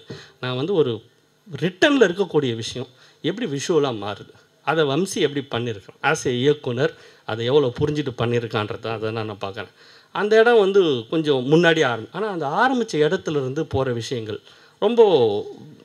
அதே போல் பிரபஞ்சன் கேட்பார், சொல்லுவார், அது கதையில் எழுதியிருப்பார், வர ஜனவரியில் அவனுக்கு வந்து ஏதோ ஒரு வயசுன்னுவார். அப்போ வந்து ஜனவரி வந்தால் தானே அப்படின்னு சொல்லி ஒரு போலீஸ்காரர் நினச்சிக்குவார். இது மைண்டு வாய்ஸ். இந்த மைண்டு வாய்ஸ் எல்லாம் சினிமாவாக எடுக்கிறவனெல்லாம் வந்து அந்த இப்போ மணிரத்னம் படத்தில் நம்ம பார்த்துருப்போம். இப்போ ஒரு பர்ஃபெக்ட் மிஷ்கினோ மணிரத்னோ இவங்கெல்லாம் வந்து ஒரு சினிமா ஆர்ட்டாக புரிஞ்சுக்கினவங்க. இவங்கெல்லாம் வந்து ஒரு காலத்துலேயும் மைண்ட் வைஸை எடுக்க போகிறதில்ல, எடுத்ததில்லை. நீங்கள் பார்த்த மிகச்சிறந்த உலக படங்கள் அல்ல நீங்கள் பார்த்த மிகச்சிறந்த எந்த ஒரு படத்துலையும் மைண்ட் வாய்ஸ் இருந்திருக்காது. அதெல்லாம் நம்ம தம்பிராமையா வச்சு நம்ம ஆளுங்க இம்ப்ரவைஸ் பண்ண விஷயங்கள். அது அந்த மைண்ட் வாய்ஸ்லாம் தேவையில்லை. ஜனவரி அந்த பார்வையில் ஆக அவர் எழுதியிருக்கார், ஜனவரி வந்தால் தானே அப்படின்னு அவன் நினைக்கிறான். கரெக்ட். நம்ம பார்க்குறவங்களுக்கு அந்த ஜனவரி வந்தா அப்படின்னு வந்தோம் அந்த இடத்துல உடனே இந்த முகத்தை காட்டும்போது அவன் பார்க்குற அந்த பார்வையிலேயே நம்ம மனசு நினைக்கணும், ஓஹோ இவன் ஜனவரி வரைக்கும் தாங்க மாட்டான். இதுதான் வந்து அந்த மாஸ்டர் அவங்க அதை செய்கிற விஷயம். இது நான் குறைகளை முதல்ல சொல்கிறேன். 1-2 நான் பார்த்த விஷயங்கள். இது எல்லாம் குறைகள்னு கூட நான் சொல்ல முடியாது. ஏன்னா இன்னும் 12வது இப்போ எக்ஸாம் எழுதிட்டு 12ஆம் தேதிக்கு ரிசல்ட்டுக்கு உட்காந்துற பையன்கிட்ட போய் நான் குறையை சொல்லிகிட்டு இருக்க முடியுமா? அதுக்கு இல்லை, குறைகள் கூட சொல்ல. ஒரு சில விஷயம் இந்த மைண்ட் வாய்ஸ்லாம் விஷுவலாக நம்ம எந்த ஒரு பயிற்சியில் ஆரம்ப கட்டத்தில் இருக்கக்கூடிய எந்த இளைஞர்கள், நிறைய இளைஞர்கள் இருக்கீங்க இங்கே, மைண்ட் வாய்ஸ் எடுக்கிறதெல்லாம் அவாய்ட் பண்ணிடணும்.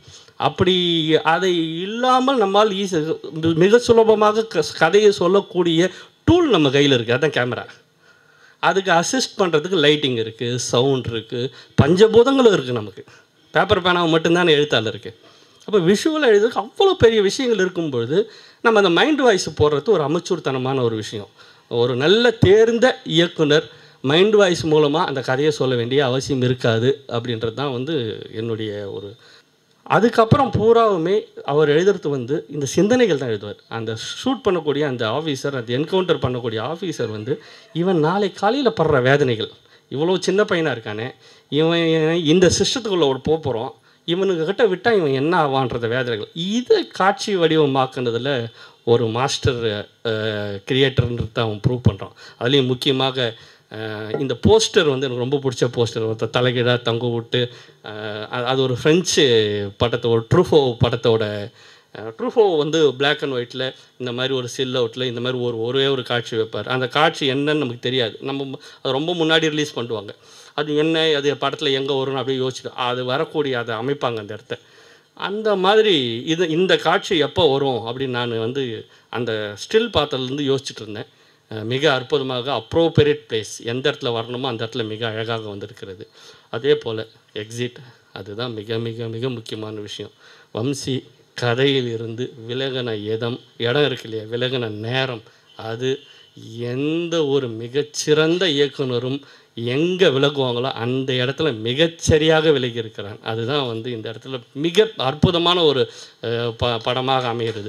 இதை வம்சி எங்கள் வீட்டுக்கு வரும்போது என் பையன் என் பொண்ணுலாம் வச்சுன்னு இந்த கதையை சொல்லும்போது உங்களுக்குலாம் ஒன்றுமே புரியல. என் பையனுக்கு ஒன்று பொண்ணுக்கும் வம்சி வேறு நக்சலைட்டு அந்த இது என்னன்னா அப்படின்னா என்னென்னலாம் கேள்வி கேட்டுன்னு இருந்தாங்க. அவங்களுக்கு யாருக்கும் அது புரியல. ஆனால் அந்த 12வது படிக்கிற இந்த வயசில் இந்த கதையோட வீரியத்தை புரிந்து கொண்டு இந்த கதையை படமாக்க வேண்டும் என்று தேர்வு செய்த அந்த மனதிற்கும் அதை படமாக்கியதற்கு ரொம்ப பெரிய பொறுமை வேணும். எப்பேற்பட்டவனையும் கோவப்படுத்துகிற இடம் சினிமா. எப்பேற்பட்டவனையும் கோவப்படுத்துகிறோம், எப்பேற்பட்டவனையும் தற்கொலைக்கு வச்சு இதோட செத்துலாமான்னு தோண வைக்கிற இடம் சினிமா.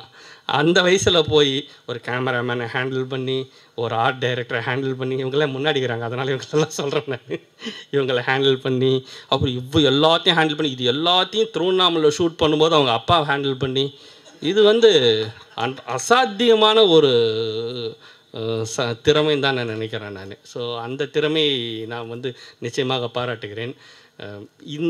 வம்சி வளர்கிற விதம், வம்சி அதை அந்த இடத்தில் வளர்கிற சூழல், இதெல்லாம் நிச்சயமாக நம்ம ஊருக்கு ஒரு மிக அற்புதமான ஒரு கலைஞனை நம் நகரம் உருவாக்கி கொண்டிருக்கிறது.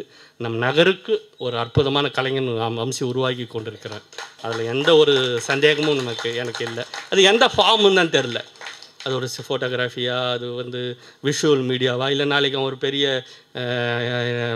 எழுதி சாகித்ய அகாடமியோ இல்லை அதுக்கு மேலே ஒரு பெரிய இதுவோ லிட்ரேச்சரில் போகிறான்னா எந்த ஃபார்முன்னு தெரில. ஆனால் நிச்சயமாக ஒரு கலைஞனாக வம்சி முழுமையாக உருவாகி கொண்டிருக்கிறான்.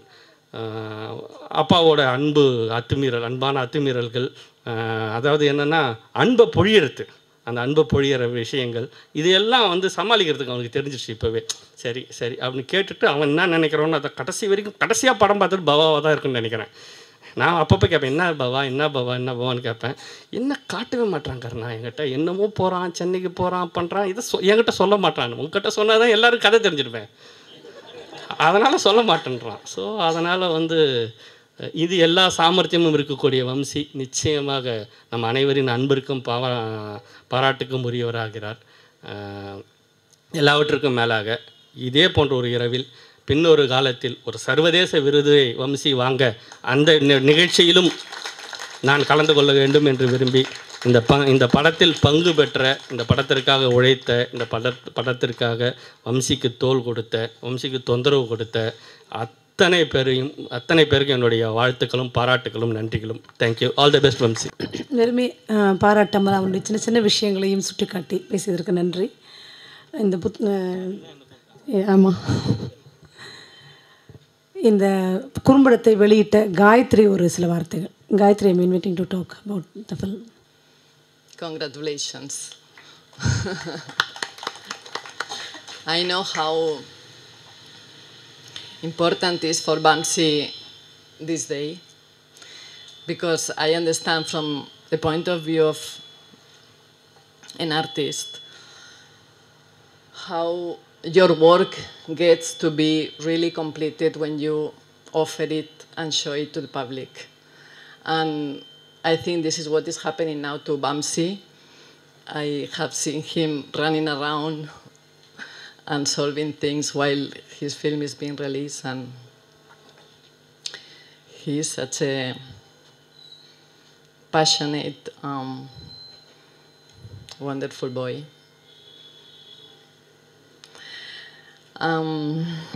I cannot say much about the film because Karuna did a very deep analysis. I love the film. I think it's a very great film. Few days back, Vamsi came to my house to give me a CD, which he did the subtitles on English, because everything started like few months back. He came to visit me in my studio with his father, and I asked him, "What is up? What are you doing?" And he said, "I'm making a film." And I could not believe it. I said, "What? You are making a film? Such a young boy making a film?" Immediately I thought, okay, he will be fine. His father, you know, he has so many people behind him. And as if he read my mind, he said, "Gayatri, I'm doing everything by myself. I'm doing everything by myself for sure." And I said, "Okay, I believe you. I trust you. Yeah, very good." And since he started, since I knew that he was making this film, and every time I see him, I see how enthusiastic he is about this film, and how passionate he talks about it, and he's telling to me in which state it is. And for me, it was such a happiness to see his enthusiasm, his passion. And, you know, enthusiasm is a word which in Spanish is entusiasmo, and it comes from the Greek enthos, which means with the gods. So a person who is enthusiastic is a person who is carrying the gods inside. And this is what I think is happening to Vamsi, and I feel very, I can say if Shailaya allows me to say that, and Baba also, that I'm very proud of him. Very, very, very proud of him. And I know Vamsi since he was very small, and he really have the qualities of a child who is very talented artistically. And he was always asking questions which nobody asked. He was really very interested in everything related with art. And I believe artists can do many things from painting to photography. Like the photographs he was doing a few years back when we did the course with Binu Bhaskar were exceptional, really exceptional. So, what else to say, Vamsi? So I am very, very, very happy to be here today and I know that it's a very, very special day for Vamsi. And I am very happy. Thank you. வணக்கம். நான் இந்த படத்தை வந்து dubbing ரீரெக்கார்டிங்க்கு முன்னாடி நான் பார்த்தேன், மியூசிக்கு முன்னாடி நான் பார்த்துருக்கேன். நான் வந்து 2 திரைப்படக் கல்லூரியில் நடிப்பு ஆக்டிங் ட்ரெயினர் ஒர்க் பண்ணுறப்ப அவங்க ஷார்ட் ஃபிலிமுக்கு முன்னாடி ஸ்கிரிப்ட் என்கிட்ட தான் வரும். பசங்க பண்ண போகிற ஃபிலிமுக்கு முன்னாடி ஸ்கிரிப்டை நான் ஓகே பண்ணிட்டு தான் திருப்பி அனுப்பணும். அப்போ ஆக்டரை காஸ்ட் பண்ணணும். நான் நிறைய ஸ்கிரிப்டை வந்து நான் வந்து ரூமுக்கு கூப்பிட்டு திட்டிலாம் அனுப்பிச்சிருக்கேன். நிறைய பேரை வந்து இனிமேல் படம் எடுக்க முடியாத அளவுக்கு அவனை திட்டி அனுப்பிச்சிருக்கேன். சூழ்நிலை உண்டு. ஏன்னா நமக்கு நம்ம உண்மையாக சொல்கிறோம், அவனை காப்பாற்றி விடுறோம் அப்படின்ற நோக்கத்தோடு தான். அதுக்கப்புறம் திருப்பி சில பேர் வருவாங்க, அவன் தேர்வான்னு அர்த்தம். சில பேர் வரவே மாட்டான், லாஸ்ட்டில் அவன் கிளாஸ்க்கே வராமல் போய் எங்கேயே எஸ்கேப் ஆகும். ஏன்னா இந்த யங்கர் ஜென்ரேஷன் அப்படி இருக்குது. அவங்க எல்லோரும் கொண்டாடிட்டே இருக்கிறதுக்கு அவங்க பண்ணுவாங்க, இல்லை விட்டோம்னா அப்புறம் ஒதுங்கிடுவாங்க அப்படின்ற மாதிரி. வம்சிகிட்ட நான் வந்து அவன் படம் பண்ணியிருக்கான்னு எனக்கு பிரகாசம் சார் தான் சொன்னார். சரி ஓகே நான் பார்க்கலாம். ஒரு நைட்டில் வந்து என்னை அவங்க வீட்டு ரூமில் போட்டுட்டு ரூமில் வச்சு லாக் பண்ணிவிட்டு அவன் போயிட்டான், படத்தை போட்டுட்டு ஓடி போயிட்டான். ரைட், நான் படம் பார்த்து முடிஞ்ச உடனே நான் சொன்னேன், வம்சி எனக்கு வந்து படம் வந்து கண்டென்ட் வைஸ் ரொம்ப நல்லா இருக்குது, எனக்கு கொஞ்சம் லென்த்தாக இருக்க மாதிரி இருக்குது வம்சி அப்படின்னு நான் சொன்னேன். அதாவது வந்து அவனோட படத்தினுடைய முழுமை பெறாத ஒரு சூழ்நிலை நான் சொல்கிறேன்.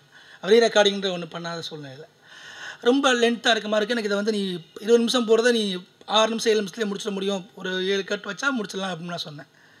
அவன் இல்லை சார் இது பண்ணலாம் சார் அப்படின்னா. சரி ஓகே ரைட் அப்படின்னு. அதுக்கப்புறம் அதுக்காக இப்போது பிரபஞ்சன் சாரோட இதில் ஃபங்க்ஷனில் வர ஆரம்பிச்சது. அதுக்கப்புறம் அது போச்சு. இந்த படத்தை பற்றி 2 பேர்த்துக்குமே ரொம்ப மானசி ரொம்ப நல்லா இருக்குது சார், திருப்தியாக இருக்குது சார் அப்படின்னு சொல்லிட்டு இருந்தாங்க. நான் வம்சிக்கு அப்புறம் அங்கே நிகழ்ந்தது, அங்கே படத்தை போட்டு காமிச்சாங்க. இப்போ நம்ம பார்க்குறோம். நான் என்ன சொல்வேன்னா, இது நல்ல ஒரு ஆரம்பம், ஒரு திரைக்கலைஞனுக்கு நல்ல ஒரு ஆரம்பம். அவனுக்கு வந்து ஒரு ஃப்ரேமில் ஒரு விஷயத்தை 4-5 விஷயங்களை கம்யூனிகேட் பண்ண முடியுது. ஒரு ஷாட்டில் காத்து கொண்டிருக்கின்ற போலீஸையும், தண்ணிக்குள்ளே உட்காந்துருக்க ஒருத்தனையும், அதுக்கு மேலே தவழ்ந்துட்டுருக்க வார்த்தையும் அவனால் அண்டர்ஸ்டாண்ட் பண்ணி ஃப்ரேம் வைக்க முடியுது. இந்த வார்த்தைக்கு என்ன ரீசன் எனக்கு தெரியல, ஆனால் அதுக்கு ஒரு ரீசன் இருக்குது. இதுக்காக அவங்க ரொம்ப கஷ்டப்பட்டுப்பாங்கன்னு தெரியுது. நான் இதுக்கு ஒரே ஒரு கதை சொல்ல விரும்புகிறேன். பாபா சார்ஸுக்கு போட்டியாக ஒரு கதை சொல்கிறேன்னு நினைக்க வேணாம், ஏன்னா அவர் மாதிரி சொல்ல முடியாது, அவர் ப்ரொஃபஷ்னல் ஸ்டோரி டெல்லர்.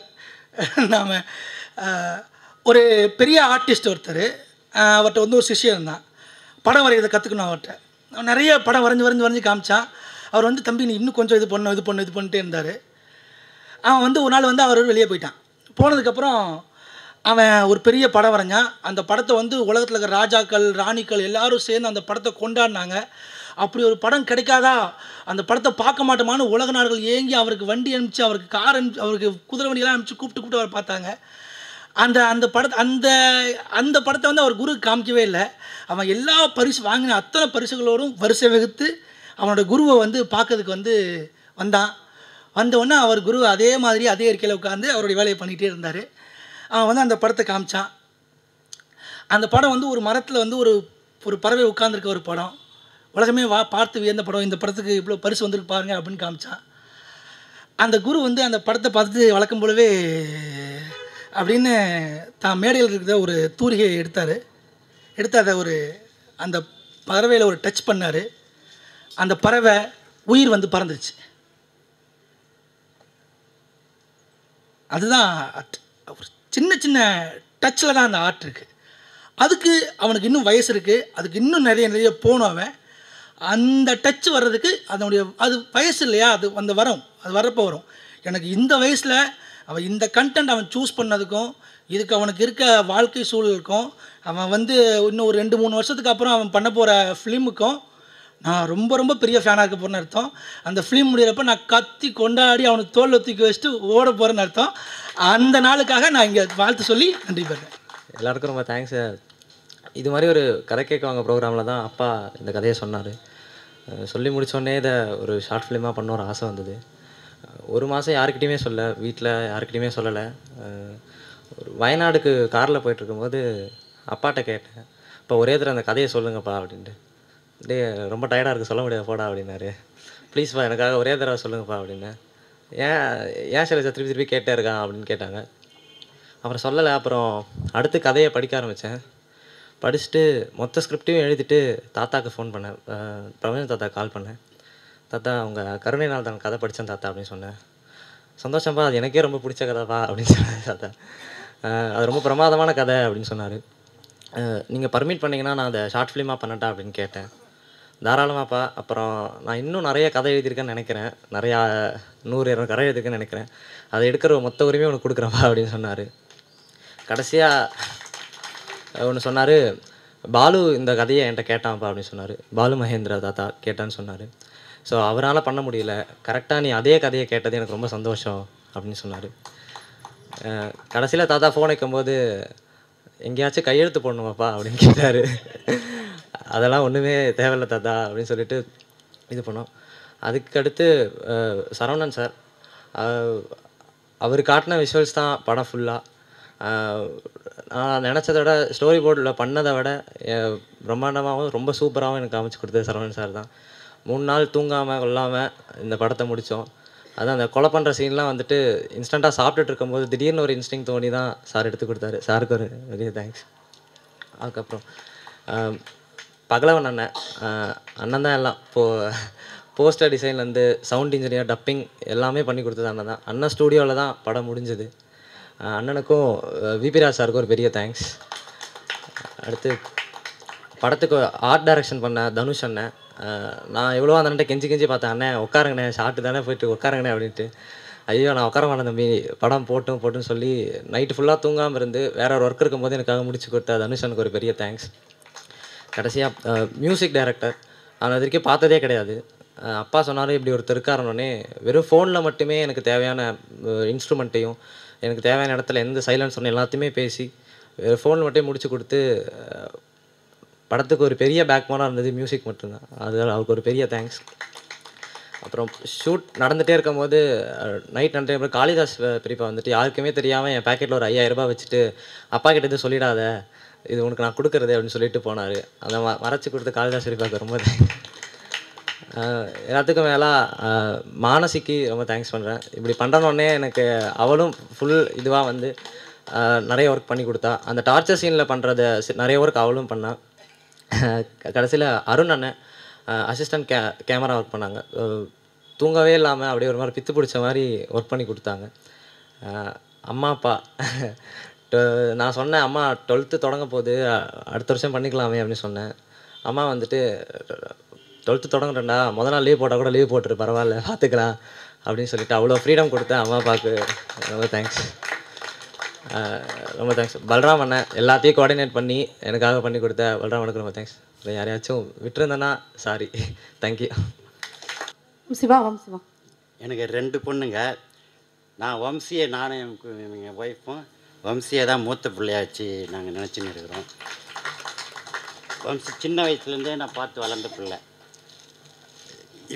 இவர் கூட இந்த படம் ஓரளவுக்கு பாதிக்கு மேலே நான் கூட வந்து ஒர்க் பண்ணியிருக்கிறேன். அந்த விதத்தில் வம்சி ஸ்டார்ட் கேமரா அப்படின்னும் போதும் கட் அப்படின்னும் போதும் நான் பார்த்து ஆச்சரியப்பட்ட மனிதர்களில் நானும் ஒருத்தன். எங்கள் வீட்டு பிள்ளை இந்த அளவுக்கு வளர்ந்துருக்கும்போது இதை பார்க்க இன்னும் சிறப்பாக வளரணுமாறு என் சார்பில் வாழ்த்தி. அதே மாதிரி இந்த படத்திற்கு எல்லாமான பகலவண்ணனும் தங்கச்சி சேர்ந்து வம்சிக்கு ஒரு நினைவுபடுத்தி தருகிறார்கள். மானசியும் சேர்ந்து நன்றி. நன்றி. முதல் படைப்பானால் இந்த மாதிரியான சின்ன விஷயங்கள்லாம் நடந்து கொண்டிருக்கேன். நன்றி. இப்போது நண்பர்களே, நாம் நிறைவுரையாக நாங்கள் வந்து பிரபஞ்சன் சார் வந்து அவரோட கதை சொல்லும் போதே பவா கதை சொல்லும்போது கூப்பிட்டுருந்தோம். அவரோட இயல்புப்படி அவர் வரல, வர முடியாமல் போயிடுச்சு. ஆனால் இன்றைக்கி வந்திருக்குது அப்படின்றது பெரிய பந்தம் ஒன்று இருக்குது. ஒரு சரட்டில் கட்டினது போல் இருக்குது. அப்படியே அது கோர்த்து வர்ற அந்த விஷயங்கள் இருந்துக்கிட்டே இருக்குது அப்படின்னு தோணுது. என்னை எழுத வைத்தது, என் சகோதரி ஜெயஸ்ரீ எழுத வைத்தது, எங்கள் குடும்பத்தில் இருக்கும் சின்ன குழந்தைகள் எல்லாம் எழுத வைத்தது அப்படின்றது தொடர்ந்து வம்சிக்குமாக அவர் ஒரு பெரிய ஸ்பேஸ் கொடுத்துருக்கிறாரு. இதை பற்றி மட்டுமல்லாமல் பொதுவாக கலை இலக்கியம் குறித்து பிரபஞ்சன் ஒரு மிகச்சிறந்த உரையாற்றுமாறு கேட்டோம். கலை இலக்கியம் குறித்து மிக சிறந்த உரையை என்னால் ஆற்ற முடியும். ஆனால் அதுக்கான நேரம் இல்லை. நேரம் இருக்கிறதா என்பதை நீங்கள் தான் சொல்ல வேண்டும். ஒரு 10-15 நிமிஷம் வச்சுக்கலாமா? அதிகபட்சம் வச்சுக்கலாம். என்ன டயர்டாக இருக்கும். எனக்கு இல்லை, உங்களுக்கு. நண்பர்களே, எனக்கு கதையை என்னுடைய பாட்டி தான் சொல்ல தொடங்கினார். பாட்டியிடமிருந்து தான் அநேகமாக தமிழர்கள் பெரும்பாலும் பாட்டி கதையை கேட்டவர்களாகத்தான் இருப்பார்கள். முதலில் என் பாட்டி இப்படி தான் ஆரம்பிக்கும். ஒரு ஊரில் இந்த காசு கொடுத்து சூனியம் வச்சுக்கிறதுன்றது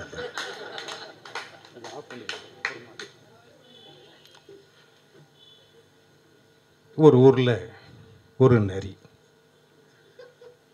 கதை அதோட சரி. இவ்வளோதான். உலகத்திலே இதை விட சின்ன சிறுகதையை எவனும் சொன்னதில்லை, யாரும் எழுதியதில்லை. ஒரு நரி அதோட சரி. நரி என்றதும் நமது சிந்தனைக்குள் ஓடுகிற புலன்னு ஓடுகிற கற்பனைகளை நாம் இட்டு நிரப்பிக்கொள்ள வேண்டும். அதாவது என் பாட்டி கதை தொடங்குகிறது, நான் எழுதுகிறேன். அதன் அர்த்தம் அதுக்கு இப்படித்தான் நமது கற்பனையை தூண்டுகிற மாதிரி நமக்கு கதைகள் சொல்லப்பட்டாங்க. ஆனால் உண்மை என்னன்னாக்கா, எந்த நரியும் இன்னொரு நரியை கெடுப்பதற்கு காப்பி குடித்து கொண்டு யோசிப்பதில்லை. மனித குலம் மட்டும்தான் அதை செய்யும். இன்னொரு மனிதனை அழிப்பதற்கு நாம் யோசிப்பது நம்ம தான் செய்து கொண்டிருக்கிறோம்.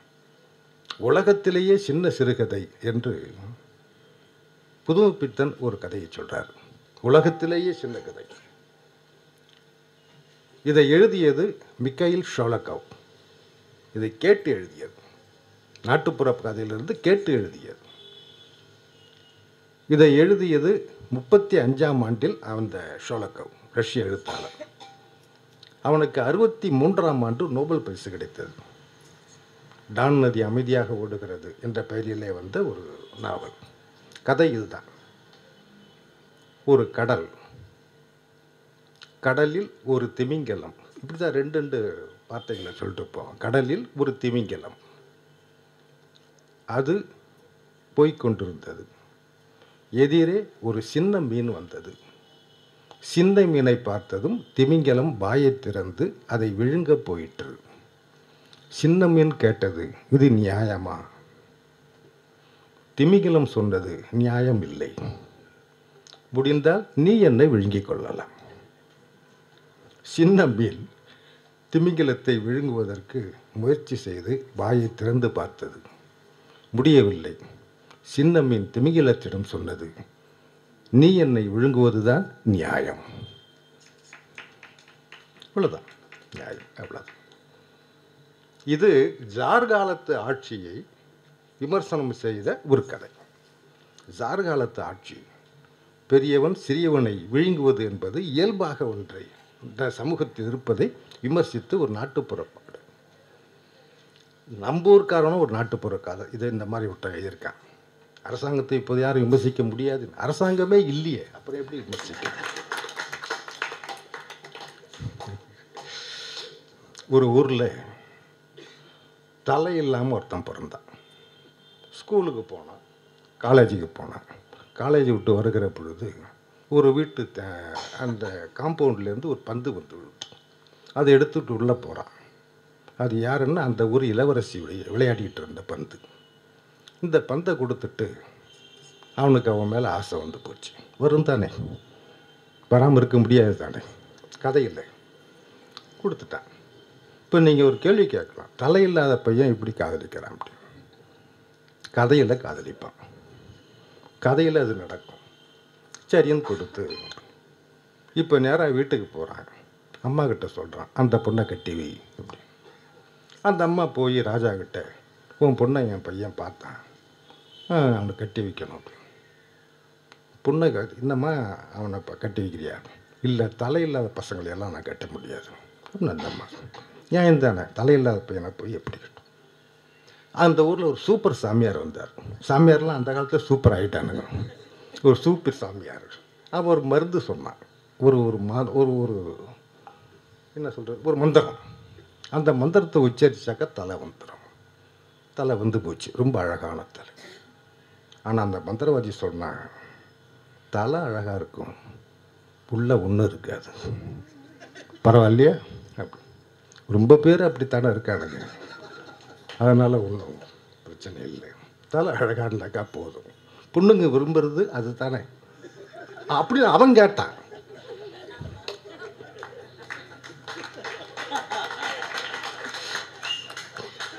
அப்படின்னு அவன் கேட்டான், நான் கேட்கல. நான் ஒருபோதும் இப்படி கேட்க மாட்டேன்.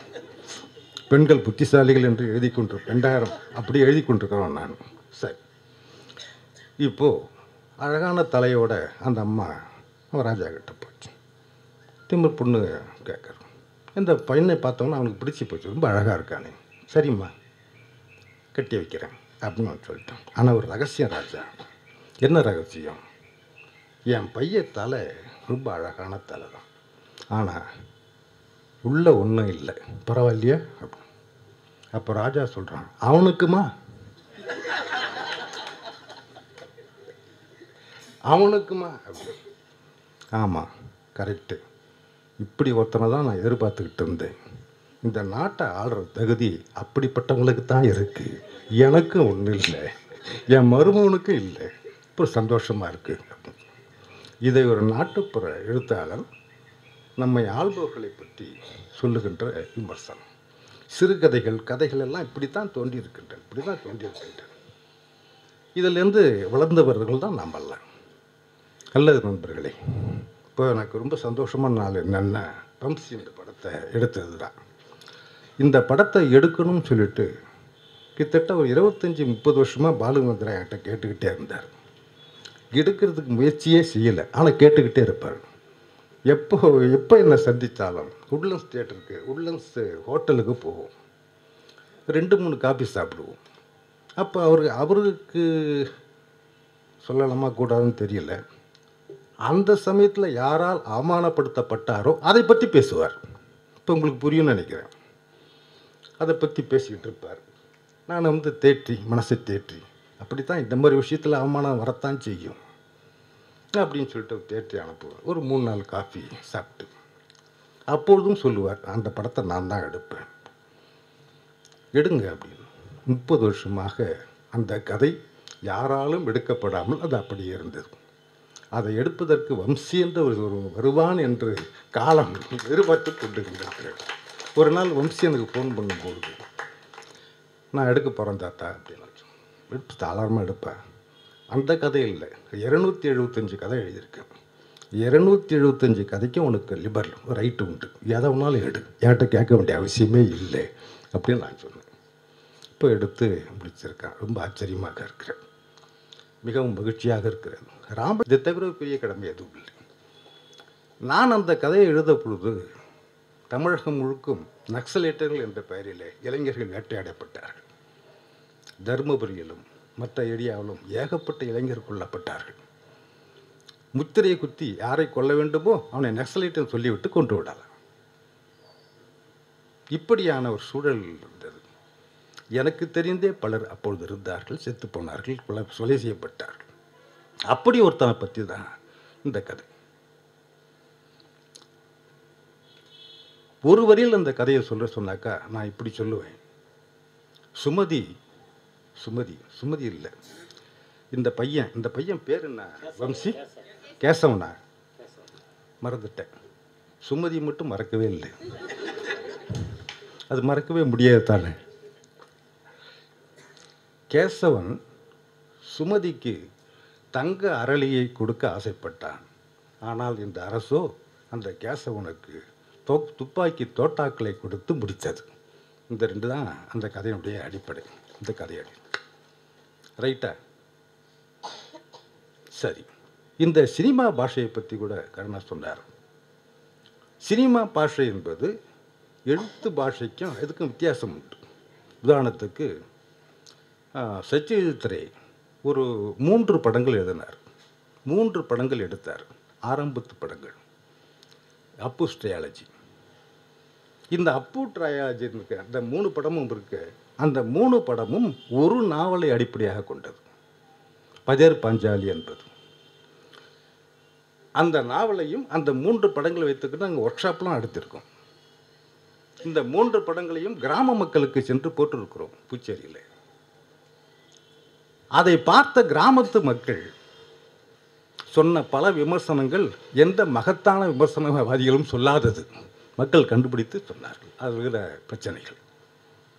அந்த நாவலுக்கும் அந்த சினிமாவுக்கு சம்பந்தம் இல்லை. உதாரணத்துக்கு நீங்கள் பார்த்தீங்கன்னாக்கா, ஒரு பெரியம்மா வரும் அப்பு ஸ்டேயாலஜியில், பஜர் பாஞ்சாலியில் ஒரு வயசான கிழவி.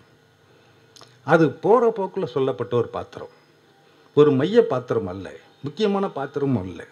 ஆனால் அந்த அம்மாவை பார்த்ததும் அந்த நடிகையை பார்த்ததும் ரேவுக்கு இந்த நடிகையைத்தான் மையப்படுத்தணும் அப்படின்னு தோணுச்சு, செய்தார். சினிமா பாஷை என்பது இப்போ அல்லாரக்கான்னு ஒருத்தர் இருக்கான், கேள்விப்பட்டீங்களா? அல்லாரக்கா யாருன்னாக்கா ரவிசங்கருடைய தபேலாவுடைய மிகப்பெரிய தாளவாத்திய கலைஞர். அவனை பற்றி ஒரு டாக்குமெண்ட். முதல் சீனில் கையை அப்படி வச்சுக்கிட்டு தெருவை வேடிக்கை பார்த்துட்டு இருப்பார். ஏகப்பட்ட காரும் பஸ்ஸும் போயிட்டுருக்கும். இப்படி கேமரா பின்னாலேருந்து வரும்.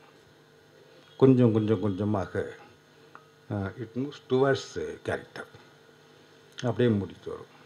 அப்போது இந்த தோலிருந்து நீண்ட இந்த கை, இந்த இதை பட்டி இருக்கு பாருங்கள், அந்த கை பட்டிய கை இப்படி இப்படி இருக்கும். இதுக்கு என்ன அர்த்தம்? அவர் மனசுக்குள்ளே தபேலை வாசிக்கிட்டே இருக்கார். அவர் அறியாமையே கை இப்படி இப்படி, அதை நோக்கி கேமரா நகரும்.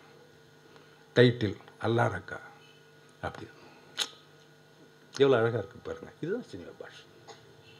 இப்போது அமிர்தா பிரீதம்னு ஒரு ரைட்டர், கேள்விப்பட்டிருக்கலாம் நீங்கள். பஞ்சாபியில் மிகப்பெரிய ரைட்டர். அந்த அம்மாவை பற்றி சாகித்ய அகாடமி ஒரு ஃபில்ம் எடுத்தாங்க. இப்போது அதுவும் காசு கொடுத்து வாங்கினது தான். இப்போது அந்த அம்மாவுடைய சின்ன வயசு படத்திலிருந்து இப்போது இருக்கிற 47 வயசில் எடுத்திருக்காங்க. 47 வயசு வரைக்கும் எப்படியெல்லாம் அந்த அம்மாவுடைய முகமும் உடம்பும் மாறி வந்திருக்கிறதுன்னு சொல்லிட்டு அதை சொல்லணும். சினிமா பாஷையில் நீங்கள் படிப்பு காட்டலாம். இதோ இது 1906ஆம் ஆண்டு பிறந்தது, ஒரு க்ளோஸ்அப். இது 12ஆம் ஆண்டு, ஒரு க்ளோஸ்அப். இது முட்டாள் டைரக்டர் செய்வார். இப்படி எல்லாம் செய்வான். இது முட்டாள்தனம். இது சினிமா பாஷை தெரியாதவன் தான் பாருங்க. அவன் எப்படி பண்ணான்? அமுல் பலேகரை வைத்து படம் எடுத்து டைரக்ட் செய்தவன் தான் இதை டைரக்ட் செய்தான். ஞாபகம் இருக்கா உங்களுக்கு? ரொம்ப அருமையான டைரக்டர் அவன். எப்படி பண்ணா? இங்கே நிறையா சினிமா சம்மந்தப்பட்டவங்க இருக்காங்களோ, இதை சொல்கிறேன் நான் உங்களுக்கு. ஒரு ஞாயிற்றுக்கிழமை தலையில் துண்டை கட்டிக்கிட்டு இந்த தூசு படாமல் இருக்கிறதுக்காக பெருக்கிட்டு பெருக்குது அந்த அம்மா. ஃபஸ்ட்டு ஷாட்டு அந்த அம்மா பெருக்கும். அப்படியே அந்த தொடப்பம் மட்டும் அந்த சுவரில் வந்து போகும். அழுக்கை நீக்கி கொண்டுகிற தொழிலை செய்து கொண்டிருப்பவர் அமிர்தா பிரீதம் அப்படின்றான். இதுக்கு அர்த்தம் அவன் பெருக்கி தள்ளி கொண்டிருக்கிறான். அந்த அம்மா தள்ளிக்கிட்டு இருக்கா. அடுத்தபடியாக ஒவ்வொரு படமும் மேசையில் இருக்குது. ஒவ்வொரு படத்தை எடுத்து தொடச்சி இப்படி மாட்டுது. 6 வயசு குழந்தை அமிர்தா பிரீதம். அடுத்து எடுத்து இப்படி மாட்டுது 12 வயசு அமிர்தா பிரீதம். திருமணமான அமிர்தா பிரீதம். திருமண விளக்கு செய்த, விளக்கு பண்ணி தான் ஆகணும், விளக்கு செய்த இப்படி இப்படி இப்படி இப்படி போய் கொண்டிருக்கிறது. இதுதான் சினிமா பாஷை. ஆக ஒரு யார் சரி ஒரு கலை வடிவத்தை போல சினிமா இருக்காது. இலக்கியம் வேறு. வால்மீகி விட்ட இடத்திலிருந்து தான் கம்பன் தொடரலாம். கம்பன் விட்ட இடத்திலிருந்து துளசிதாசன் தொடரலாம். ஆக ஒரு இடத்துலேருந்து இன்னொரு இடம் பாஸ் ஆகும். இலக்கியத்தில் அது ஓகே. சினிமா என்ற செல்லுலாய்டில் வருகிற பொழுது அது அப்படியே இதுக்கு எந்த சினிமா கலைஞனும் இலக்கியவாதிக்கு விசுவாசமாக இருக்க வேண்டிய கட்டாயம் இல்லை. இன்னும் கேட்டால் கொலை பண்ணலாம். இலக்கியவாதியை கொலை செய்து ஒரு நல்ல படத்தை ஒருவன் உருவாக்க முடிந்தால் ஓகே. ஏன்னா இது என்டையர்லி டிஃப்ரெண்ட்டான ஒரு கலை இது. எந்த உலக இலக்கிய நான் அநேகமாக உலகத்தின் உச்சம் என்று கருதப்படுகிற சினிமாக்களை பார்த்துருக்கேன். யாரும் எவனும் டாஸ்டாவ்ஸ்கியுடைய படங்கள்லாம் வந்திருக்கு. டாஸ்டாவ்ஸ்கி எழுத்தண்ணி நான் படிச்சிருக்கேன். டாஸ்டாவ்ஸ்கியுடைய படங்கள் வந்து சினிமாவுக்கு இருக்கிற பொழுது டாஸ்டாவ்ஸ்கி ஒரு பொருட்டாகவே அவனுக்கு ஒத்துக்கிறதே இல்லை. அக்கிரா குரோசாவா டாஸ்டாவ்ஸ்கியுடைய படத்தை எடுத்திருக்காரு. அதுக்கு இதுக்கு சம்பந்தமே இல்லை. அது டாஸ்டாவ்ஸ்கி படமே இல்லை. இது வந்து அக்கிரா குரோசாவுடைய படம். இது என்ன இப்படி எடுத்தீங்களான்னு ஒருத்தன் கேட்குறான். இது ஏன் படம்டா, அவர் படம் இல்லை, அவரை டைரக்ட் பண்ண சொல்லு அப்படின்னு அவன் சொன்னான். இதுதான் சினிமாவுக்கும் இலக்கியத்துக்குமான விஷயம். நன்றி, வணக்கம்.